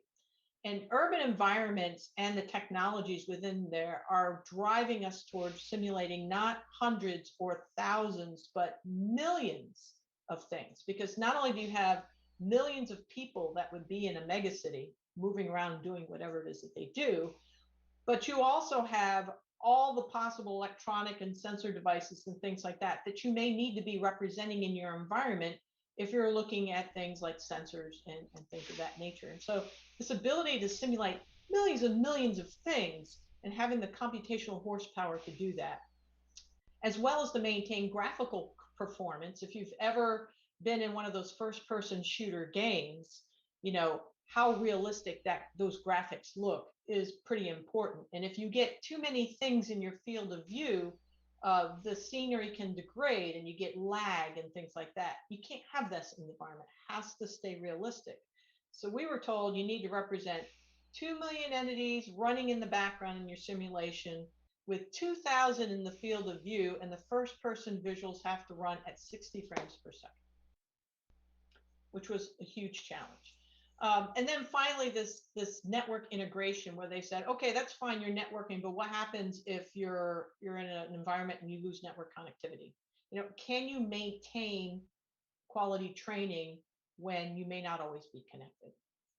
All very interesting and challenging situations. So there are some things that really happened on this program, and I have to say that, you know, system development, if you're experienced in this area, you'll know that it never follows the rules that you learn when you take a systems engineering class or program management class. And unexpected things will always happen. I'll say that again, unexpected things will always happen. And so really it's about how prepared you are to address those unexpected events when they occur. And that's you know, if I go back to what Shannon was talking about, those unexpected things that happen is all a function of emergence. And when you're in a highly complex system, emergence is going to throw things at you that you're just not going to think about.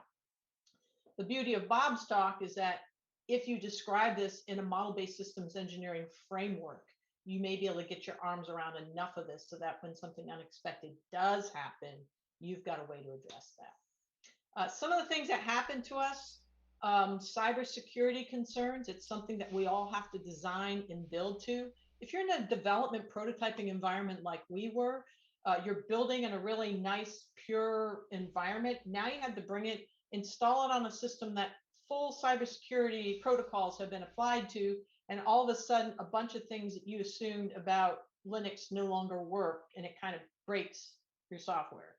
And then you have to get special permission to allow those things to exist and still adhere to the cybersecurity rules and stuff. So as an engineer, you've got to account for those kinds of things and make sure you're prepared for that. Things that are out of your control, like the customer deciding to move the lab at the last minute and not giving you enough time to get set back up and to test everything out ahead of a new event that's coming. Integration with hardware you don't build, and the hardware is not available when it's time to do integration. how do you get around that when we plan for 3 weeks ahead of the big event to do integration, but they don't plan to drop the hardware off until 3 days before the event occurs? That involved coordinating with them and doing integration at their facility. The tested is rigged is this idea that we were doing a prototyping kind of effort, very quickly evolving with customers providing inputs all the time, which sort of evolved the requirements. So the requirements that existed anyway were fairly high level and not very precisely defined. So when we would say, okay, here's how we interpret it, then we were usually told, no, that's not correct. It really should do this. And then when you build it, they see that, no, really it ought to do this. And so the requirements were evolving all over the map. Where your partner is from is understanding that if you are doing business with the US government and you have partners that are non-US companies, you need to make sure that they've gone through all the proper approvals to deliver stuff to the US government, that they're allowed to be vendors, or there are things they can and can't see. And then when the hardware is subpar, we were not purchasing the hardware, we were developing the software. We did tell the hardware vendor that it needed to meet some certain performance requirement, and they decided they would ignore that. And so as a result, we installed on what they provided, we ran it, and it looked like crap. But you don't think they blamed the hardware that. They basically told us that we were incorrectly blaming the hardware. It's really our software was really bad. So those things happen. So with all of that, and again, I didn't get into the kind of details that Bob did, but I think a lot of the things that Boeing is doing with model-based systems engineering is a really great approach to addressing some of these challenges that I just shared with you, and recognizing the human element also helps in that regard. So my 3 lessons are: throw in any ideas of using traditional development methodologies, because in this environment, it just doesn't fit in. You got to pay attention to requirements, but you got to have some kind of flexibility, yet it's got to be controlled. You got to design an architecture that's flexible so that if things evolve, you're not going to have to rip the whole thing apart and redesign everything, but you can adjust pieces of it without breaking the rest of the architecture. And then you've got to work those human system ideas of negotiating what is possible. The second lesson is it's all about relationships. So this is, Shannon's thing. Communication is truly king here. Collaborate, communicate, cooperate. It takes time to do that. And you have to realize that sometimes having good people that are really good at relationships can be more important than having a high level of technical skill. You need the technical skill to get the technical stuff done. But if you have that, but you don't have the relationships, then things won't go well. Collaboration tools are critical. We've learned over the pandemic to make good use of these collaboration tools. But if you have too many tools, it can be overwhelming and people don't know how to use them, and they become more of a hindrance than a help. So there's this balance of tools that you can use to achieve the earlier bullet of effective communications across your team. And then just remember that you're all in this together. So they're not your enemy, they're your partner in making a successful enterprise. And then finally, keeping the end in mind. That's kind of a steal from Stephen Covey's 7 Habits. But really, when it comes down to it, you're architecting a vision for the final result. And if you get too caught up in the weeds on the road to get there, it can really trip you up and take you down a rabbit hole. And that's not to say you shouldn't plan the details like you really need to with model-based systems engineering. And let me tell you that for this program, the government did employ a contractor to develop SysML drawings representing the architecture, but they were outdated when we started the program. And by the time they updated it, we were already 1.5 years into the program. So they weren't really coordinating with what we were doing. And so we were using the tools, but probably not the way they would have been most effective. And just remember that, you know, it's because it's a system, if something messes up on one side, it's gonna perturb things on the other side. The team won't see it, but if you're the system architect or system engineer, you definitely will. And so usually the thing that kept me up at night was I seeing everything, or was something over there going to really screw me up over here if I didn't at least have some level of knowledge about that. So that's my last slide. Thanks for your time. And then, you know, I'm free at the end to answer questions as they come up. Well, thank you, Chris. That was very informative. It ties in excellently with Bob and Shannon's presentations. And don't worry about the recording. Chris and I are gonna edit it so that the recording has sound in it. We're gonna fix it. Okay, so now Meredith is going to illuminate us with an excellent talk about how Lockheed Martin does approaches systems engineering. So Meredith. All right. We all can see my screen shortly, maybe. There we go. All right, so I am Dr. Meredith Ibance. I am a Chief Systems Engineer at Lockheed Martin. And I kind of want to I actually really like this topic because it's a little generic sounding, but in a good way. A lot of the applications of systems engineering are very broad. And it's a broad topic just in general anyway. So I'm going to a little bit of theoretical stuff, make sure we're all on the same page, and then jump into what real life is like. So a few fundamentals of systems engineering. You guys are probably all familiar with this, but there's a home base for systems engineers, and that's mission analysis, requirements analysis, and system architecture. Now, that's not to say that systems engineers aren't pirates and we come from all different disciplines, because we absolutely are. We all have different backgrounds, whether it be chemical, software, electrical, mechanical, it doesn't matter. All of us have different things when it comes to that. But the home base for a systems engineer are these three core things, and they do overlap. I think this actually lends very well to what Christina, Bob, and Shannon had spoke about earlier. I think I left out and got to know last. So I think this illuminates it very well. But realistically, you may step out of these bubbles and you might perform them differently, whether it be model-based or whether you're doing a traditional V or waterfall or using agile methodology. But the reality is most of us live in this world. When we talk about mission analysis, we're doing ConOps use cases, user stories, stakeholder analyses, that type of thing. Requirements, I think you get mostly familiar with those, right? Derivision, verification, validation, spec trees, trace analyses. And from an architecture perspective, right? Activity, logical fit, physical, interface diagrams, right? These are all things, they aren't done independently. There's a lot of overlap between them.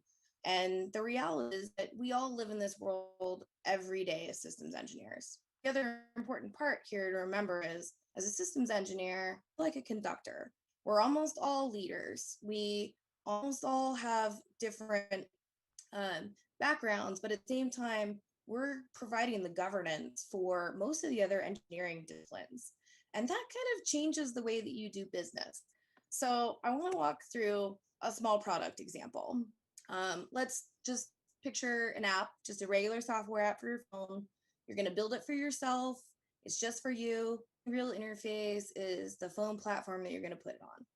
You are the designer, you are the developer, you are the architect, or your own stakeholder.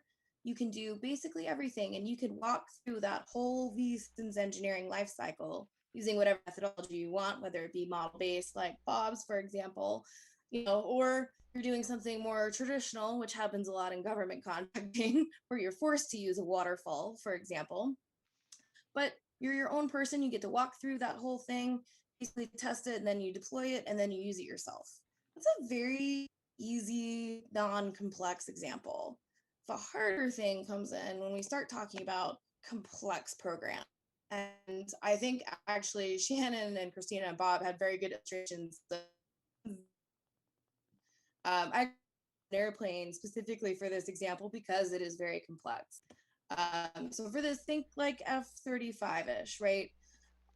we have an airplane that does vertical liftoff. It has to land on an airplane carrier. It's got to have, regular stands, got really funky logistics life cycle. And then you actually have to build an airplane too, right? So talking about tons of interfaces, lots of different things. And the reality is there's no one systems engineer who works on one of these projects, right? It's multiples. It can be hundreds of systems engineers working on this, and they're working on all different facets. I think actually Christina illustrated this very well in her example, right? There are a lot of people working on a lot of different things. Sometimes they're moving even in different directions. And then you throw in the complexity of the human element that Shannon talked about, and it's really going wild, right? So, when you're looking at that complex example, you've got scores of systems engineers working on it. And then you're all going to try to move through this example slowly, maybe along the V, maybe still again using Agile, moving through that to deliver to your customer.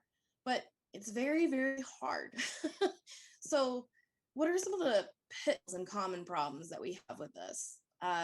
Generally speaking, we have a documentation problem. Your system could be old, you could be doing reuse, you could be doing something completely, out of the blue, something brand new, but it's technology, right? So there isn't as much documentation on it. You have to develop everything on your own. Regulations and standards, those can be as much of a help as they can be a hindrance, and you have to really understand what you're doing. You have to remember that if you're working internationally, there are different versions of things that you have to apply to. You do government contracting, there are different things you have to apply to. So you really have to pay attention to those and understand what actually applies. And more often than not, we tend to fit some of those types of things. And it's never intentional, right? They're big, complex, beastly systems. So it's very hard to make sure that you got every single interaction noted there. Communication, ironically, again, this can be a good thing or a bad thing, right? If you are the most brilliant scientist in the world, it's not going to help you much if you can't actually explain to people.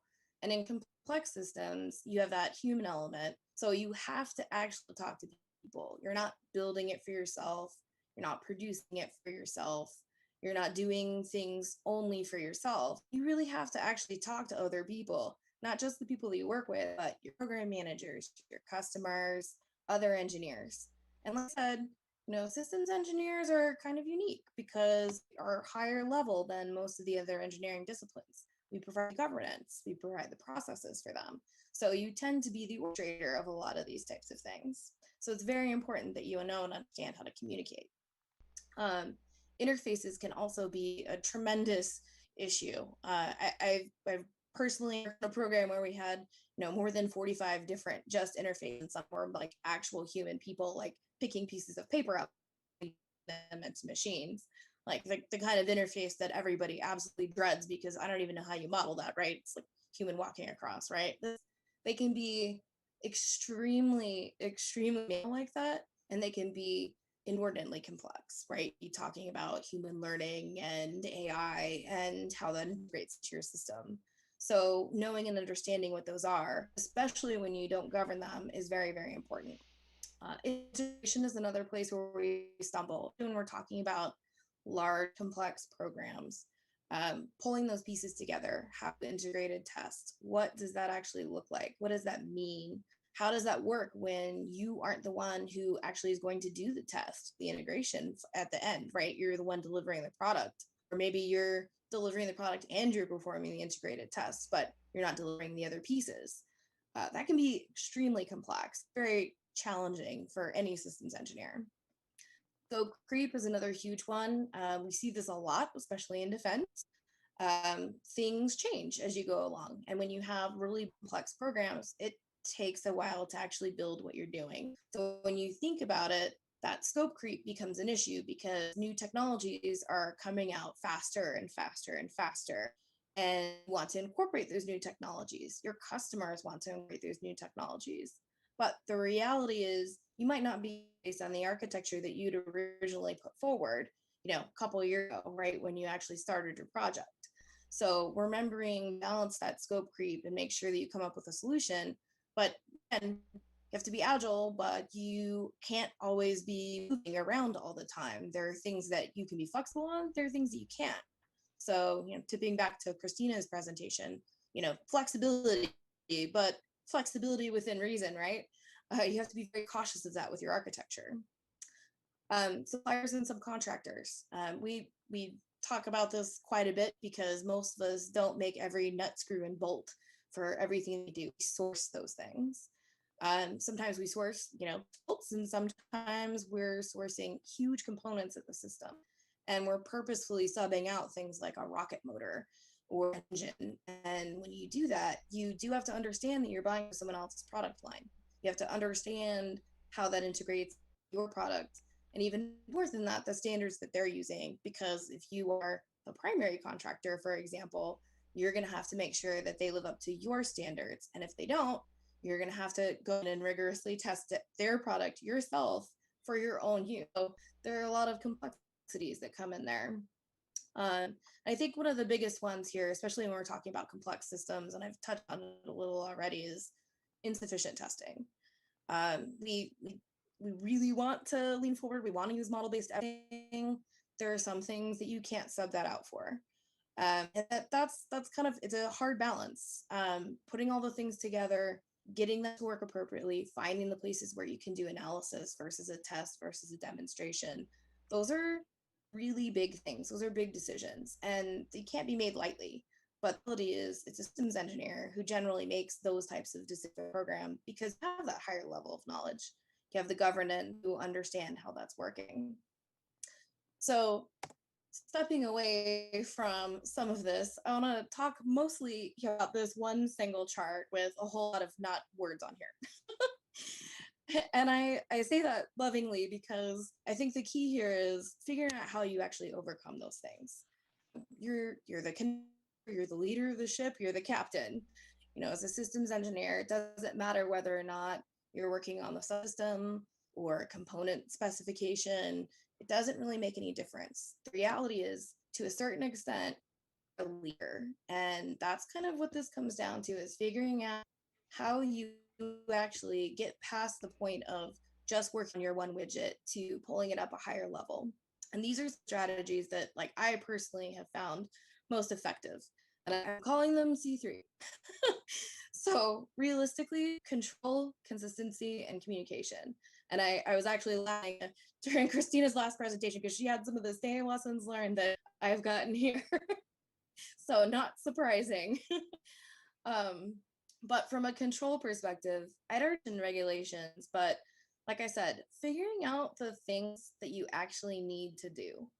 Because there are very specific standards that we use within engineering, right? There are principles and physics that you have to apply in order to get the job done.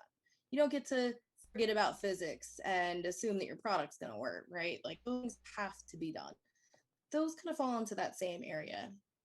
But figuring out what those are, the things you have to do, and then figuring out when you apply them and what things, that's where the process starts to come in. So as a systems engineer, you're not just writing requirements or talking about analysis or doing architecture. That might be your home base, but the reality is you are creating the processes for the program. You're following them, you're improving them, you're doing an iteration of them, or maybe you're the chief of something and you're governing them. So those processes are, the secrets, if you will, for most companies, right? How we actually go execute things. And it's, remembering that there are things like physics that you have to pay attention to, but also eventually apply them and how you apply them, and whether you're doing models, for example, or you're doing something completely different. Those matter, and the order in which you do them matter. Similarly, baseline management, that's huge. Scope creep, that last chart, this is where that baseline management comes into play. You really need to know and understand what you sign up to, what you're trying to do, the things that actually impact your architecture. How are you going to do that? And as a systems engineer, it's partly your job to be that front line against scope creep and things like baseline management, where you are controlling what the other teams do. You're controlling other disciplines. So knowing and understanding what they are, at least a little bit, and then figuring out whether or not that change that they're proposing, it's not something that you can handle in your architect. It's something that you actually have to do something about. You have to talk to your customer. You have to see whether or not it's even something that's feasible, right? Sometimes ideas are not ones that can actually be applied, unfortunately. Remembering that baseline management and knowing that you're a big portion as a systems engineer, that's a really big deal. Moving into consistency, I think we kind of done this already a little bit, but consistency in your documentation on the next program is huge. You can't have a specification set of requirements with a whole bunch of different things in them that don't look the same as the guy sitting in the desk next to you. You have to be able to have some consistency in that, both for, you know, your own entity, if you're in charge of things, and, you know, they have to know and understand and have an idea of what you're actually going to be getting. And that's where things like having that in COSE backbone and knowing and understanding what that means and bringing that extra education to the table can really help you. Making sure that things are consistent, they look like industry standards. You're not going so far out of the lines of coloring that you're going to end up with a problem in the end, right?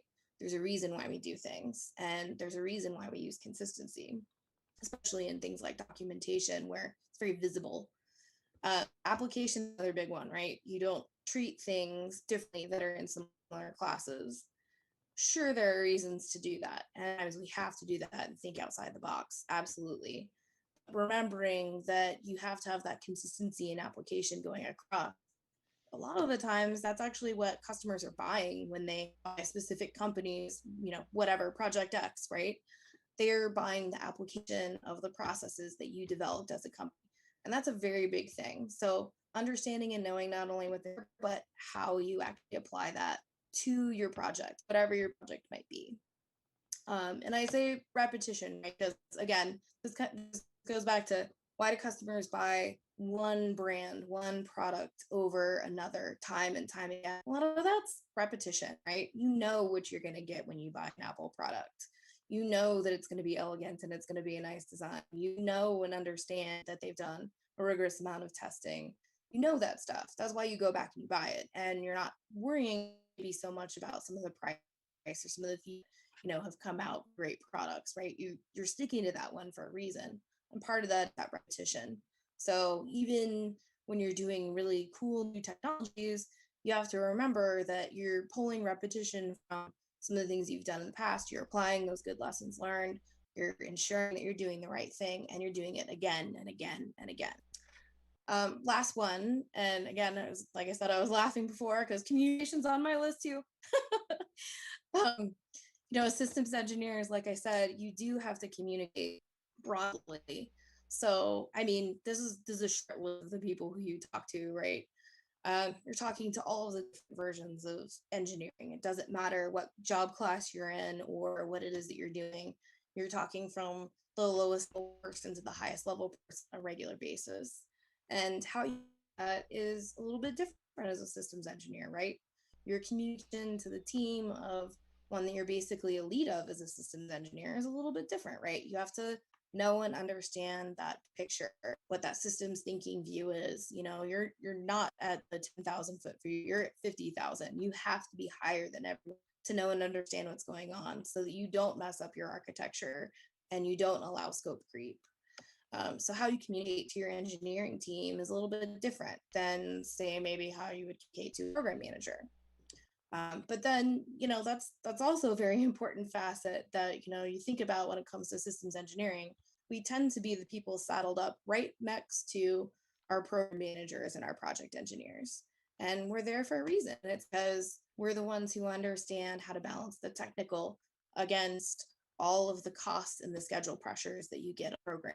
So knowing and understanding how to speak their language and translate engineering into what they speak, which is usually cost and schedule, that's a very powerful feature. And it's something that you have to do, not just program manager, but very often your customers. Again, the tone is slightly different here, right? You're talking to a customer, it's a little different.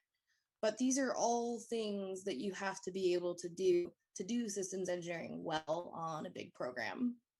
And I would also say, I think, and there's a reason why balance the takeaway for this, but all of these things are great, but you can severely overregulate and stifle technology, right? You can severely over process yourself and you never actually producing anything. You can baseline manage your products to the point at which you don't actually ever work room because you're so busy approving every single change to the system.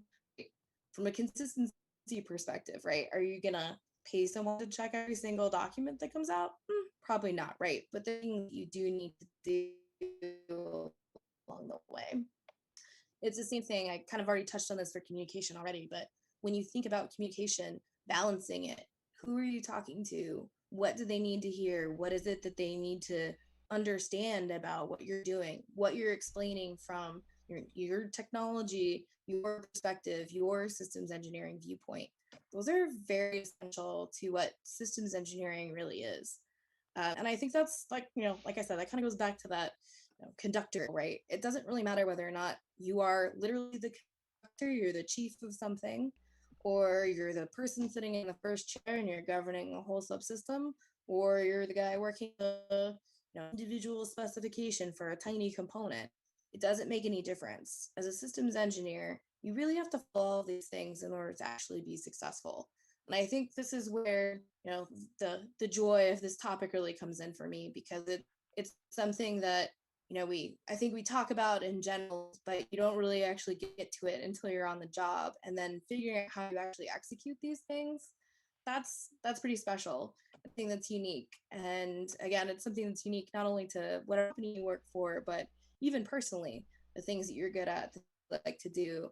You'll find that some of these things you might end up being the liaison and the integrator because you're very good at communication. You might bring requirements specifically because you're so consistent. I mean, they're basically a contract, right? So being consistent, knowing and understanding that, which that's a big deal.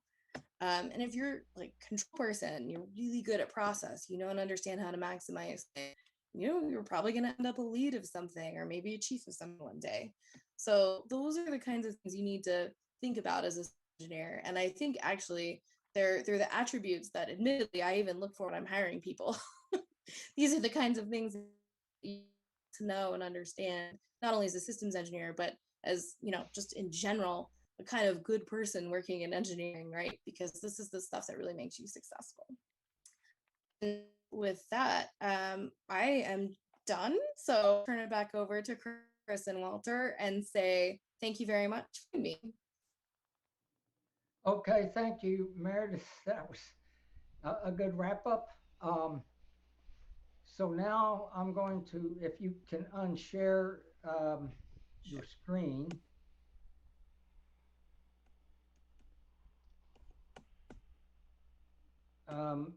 We can have some question Q&A. So I've got some questions to kick things off.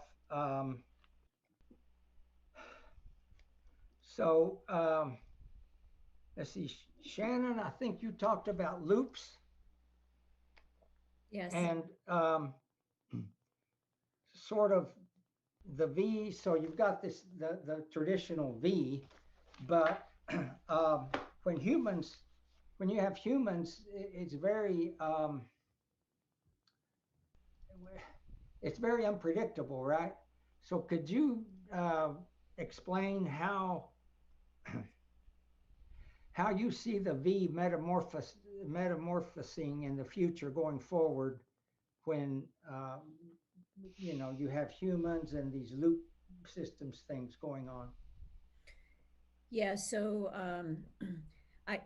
what I see is that certainly there is a discipline that's needed around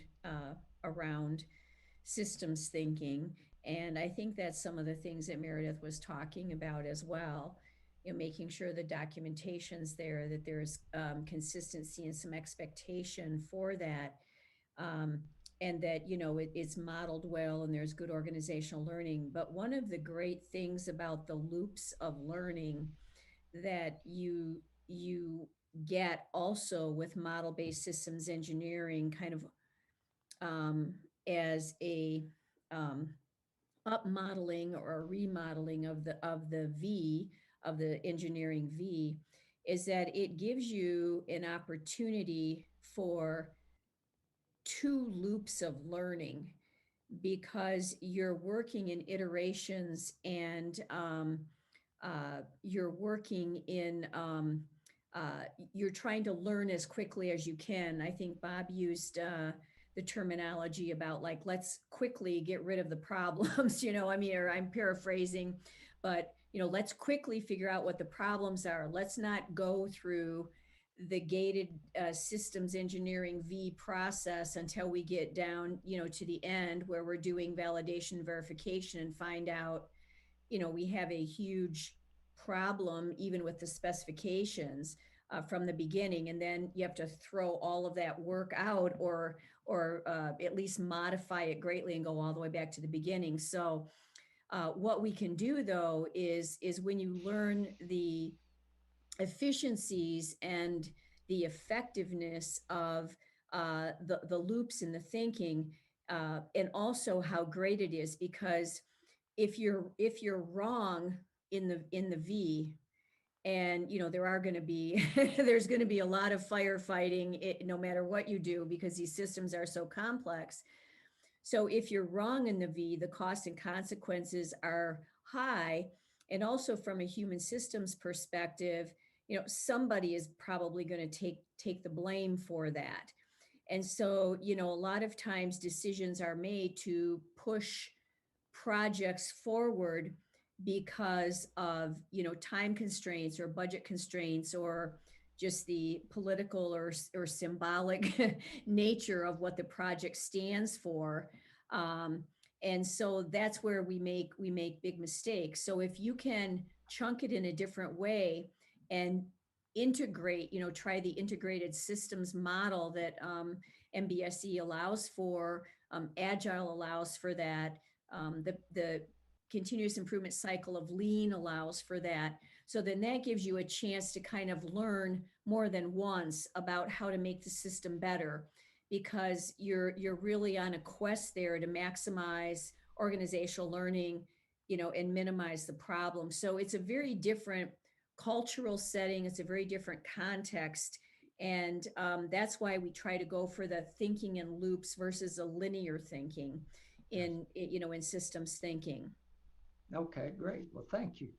I don't want to hog the questions. So does anybody, Chris, do you have any questions? I've got some more questions, but I wanted to open up the floor to anybody else. We don't have any on YouTube yet, so if anybody on Zoom or YouTube has a question, in Zoom you can just talk or raise your hand, or you can use the chat or the YouTube live chat. So you can keep going for now, Walter. I'll let you guys know if we have any that pop up. Okay. Well, Chris talked about the conflict between hardware and software. So you've got the hardware waterfall concept, and then your software agile. It seems to me there's a conflict there, where you how do you unify? To me, software and hardware are they're linked. So if you've got different development methodologies for hardware versus software, how do you see that being resolved? Well, in terms of how we did the actual technical piece of it, we worked with the hardware manufacturer to develop the basically the interface between the software and the hardware, the hardware abstraction layer is what we created. So it was intended to be fairly generic, so as they developed more pieces of hardware, we were able to link the functionality of the software to the correct components in the hardware. So our team met with them on a weekly basis to get that well defined. In terms of coordinating integration, I mentioned that we would do our integration over in their lab at times. We just bring a laptop with the software on it, integrate it with their hardware, and just run it direct that way. And that worked fairly well, so that we had pretty high confidence once the hardware moved over to the facility that it would still work. There's still a lot of collaboration that has to go on, because coordinating when they got to the facility and when they pulled hardware out so that became unavailable. There was sometimes some communication issues and confusions there. And sometimes we had to sick our government leads on each other to get them to play well. It turned out in our case that the hardware manufacturer was one of our competitors on the other piece, and so they weren't real happy to work with us in the first place, and so it was pretty tense for a while there, but we worked through that. Well, you know, this synthetic training environment is marvelous, but when you're fighting an enemy, he's going to do unpredictable things. So for the movie that I could see, we're doing a lot of training for combat, but how do you see in the future evolving to having the enemy do unpredictable things, enemy movements?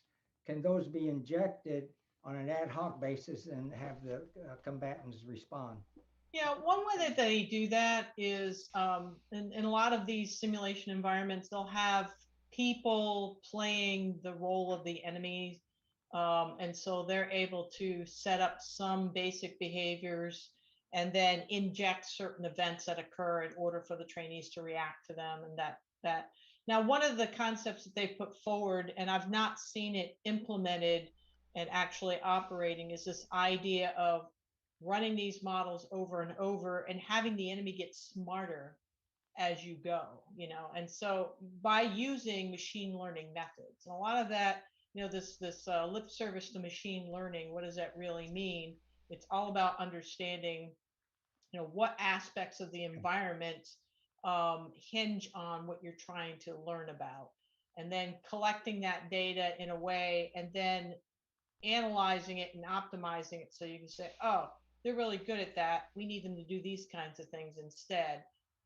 You know, certainly the gaming manufacturers have kind of cracked the nut at making things harder, but usually that's not quite as complex as, say, machine learning algorithm. It's usually fairly simple that, gee, if we make them more invulnerable, then they become a stronger enemy or something like that. But, you know, those kinds of, you get this combination of, you can have people there making it harder, or the future is to try to have the AI in the system use machine learning methods to figure out how to make it harder and then to implement it. Yeah, I see nothing but a bright future for that.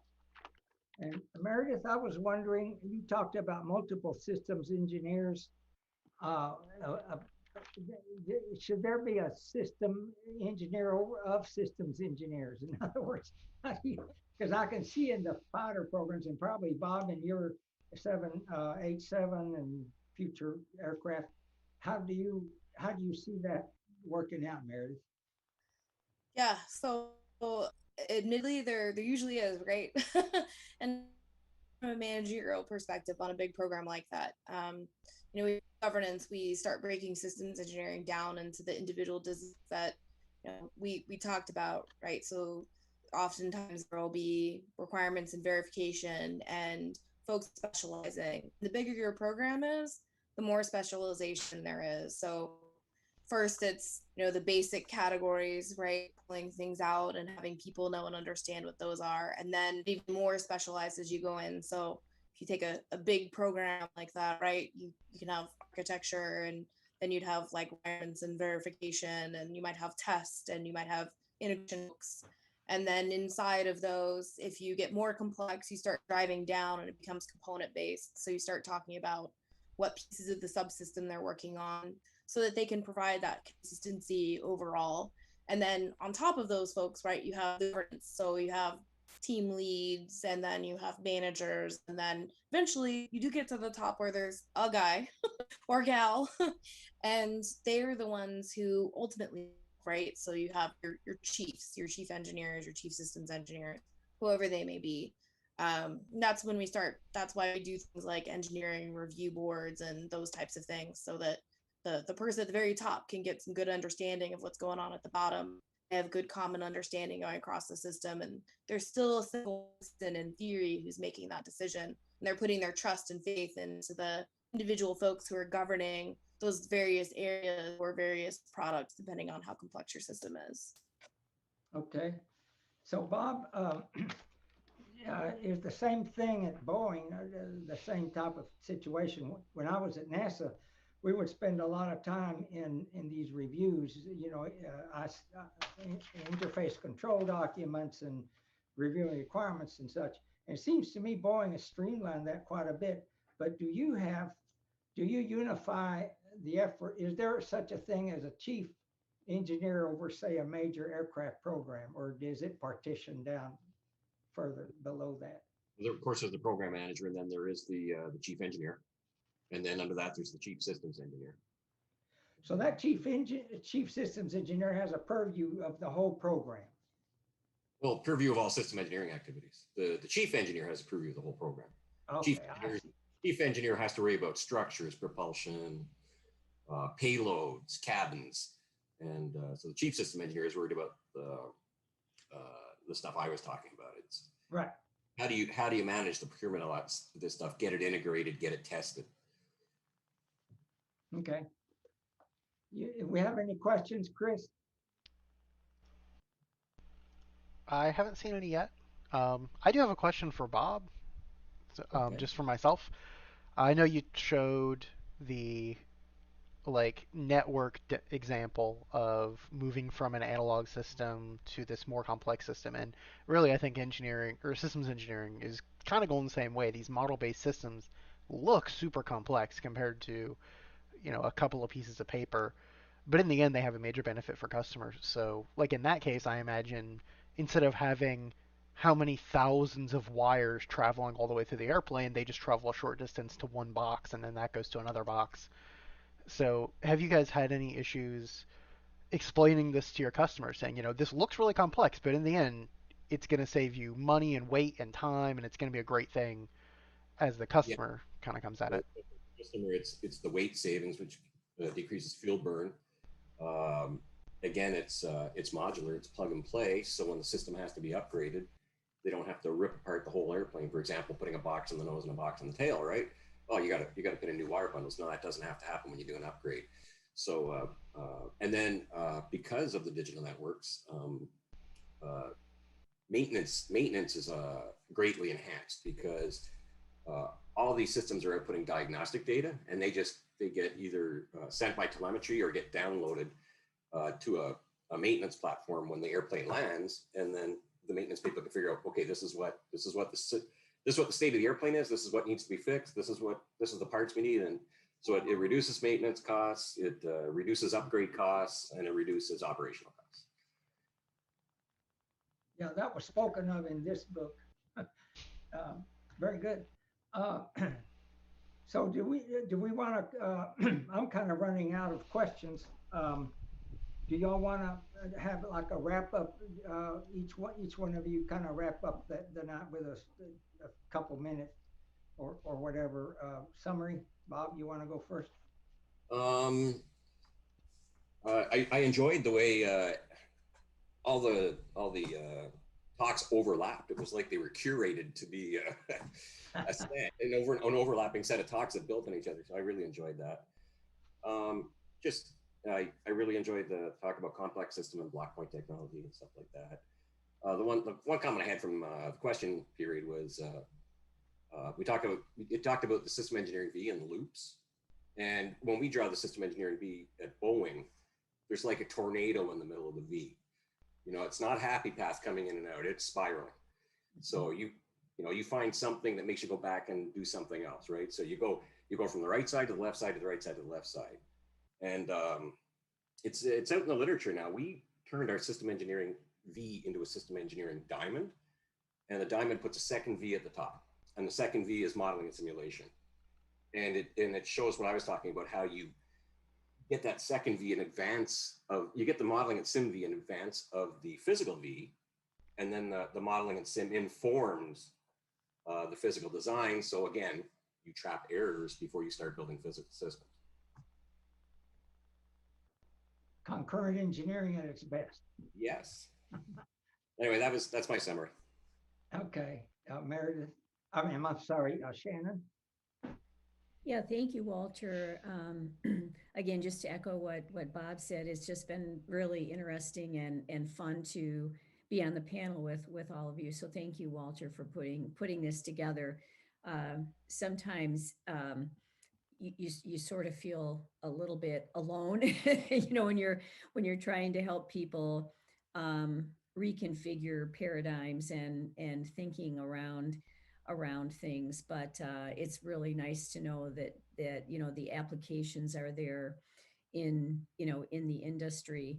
And I think one thing that I just wanted to mention again and have people keep in mind, and it's been mentioned a few times, especially Meredith, you spoke about that as well, is with Industry 4.0, there are so many technologies that are going to help us a lot, especially with the deficits in the human system. But these technologies are enablers. They're enablers on the machine and technical side. They're disruptors in the human system. So you'll hear these technologies described as disruptive technologies.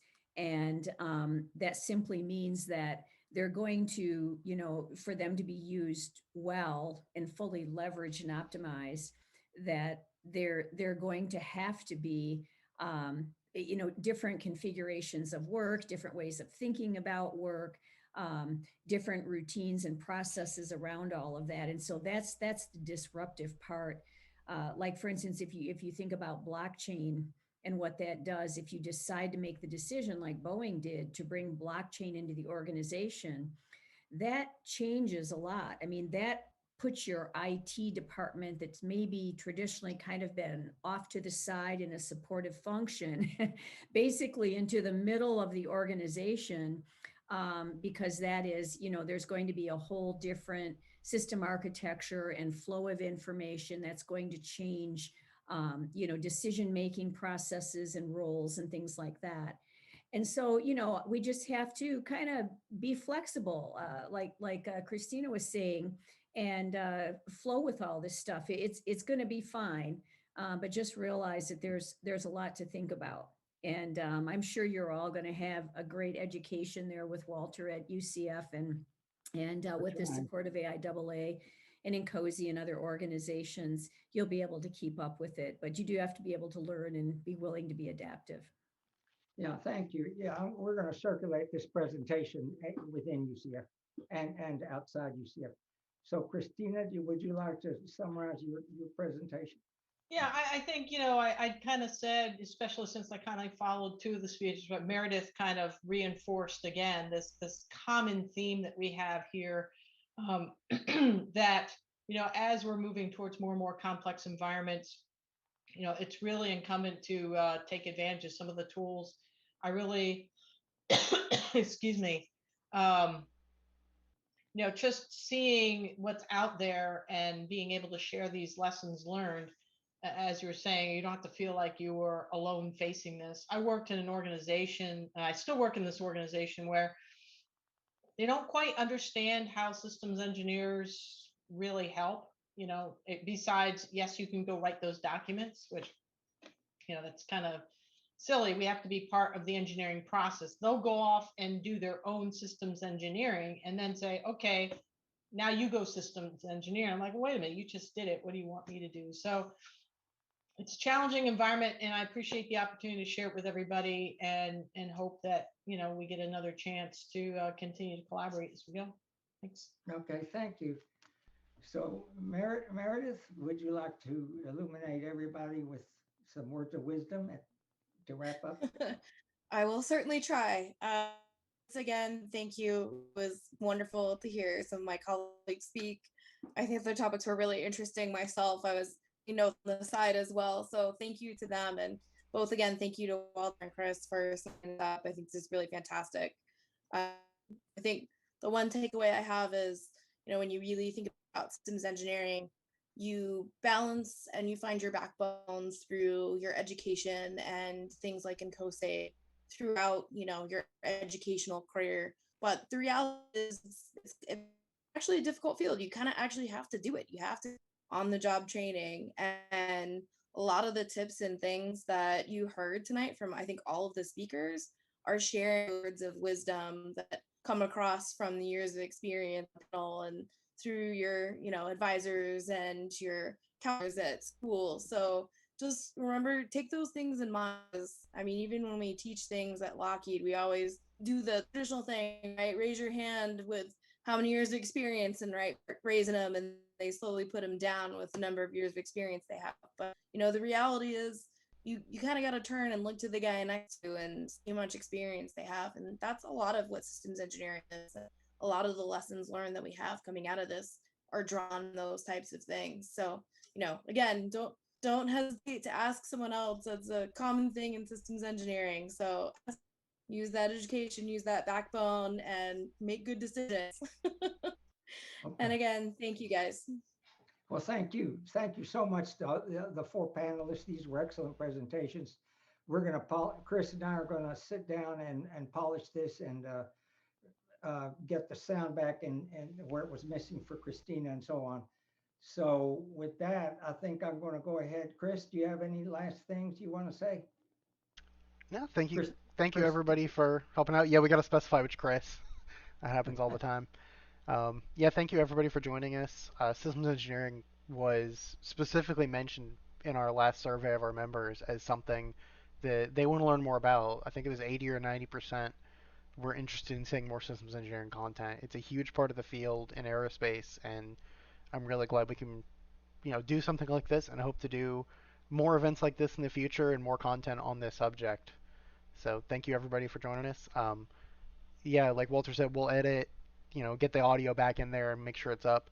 So if anyone wants to share with other organizations or anything, let us know. We can send you guys links to the video. And also, I think we're going to provide a way for people to, I think we ought to be thinking about providing a way for people to ask questions, maybe a follow-up question to the panel. We'll have to figure something out, some way to do that. Yeah, I'm sure we can come up with something. Okay. All right, well, thank you again, panel. Y'all have a good evening, and we'll be in touch. I'm going to go ahead and close the meeting out.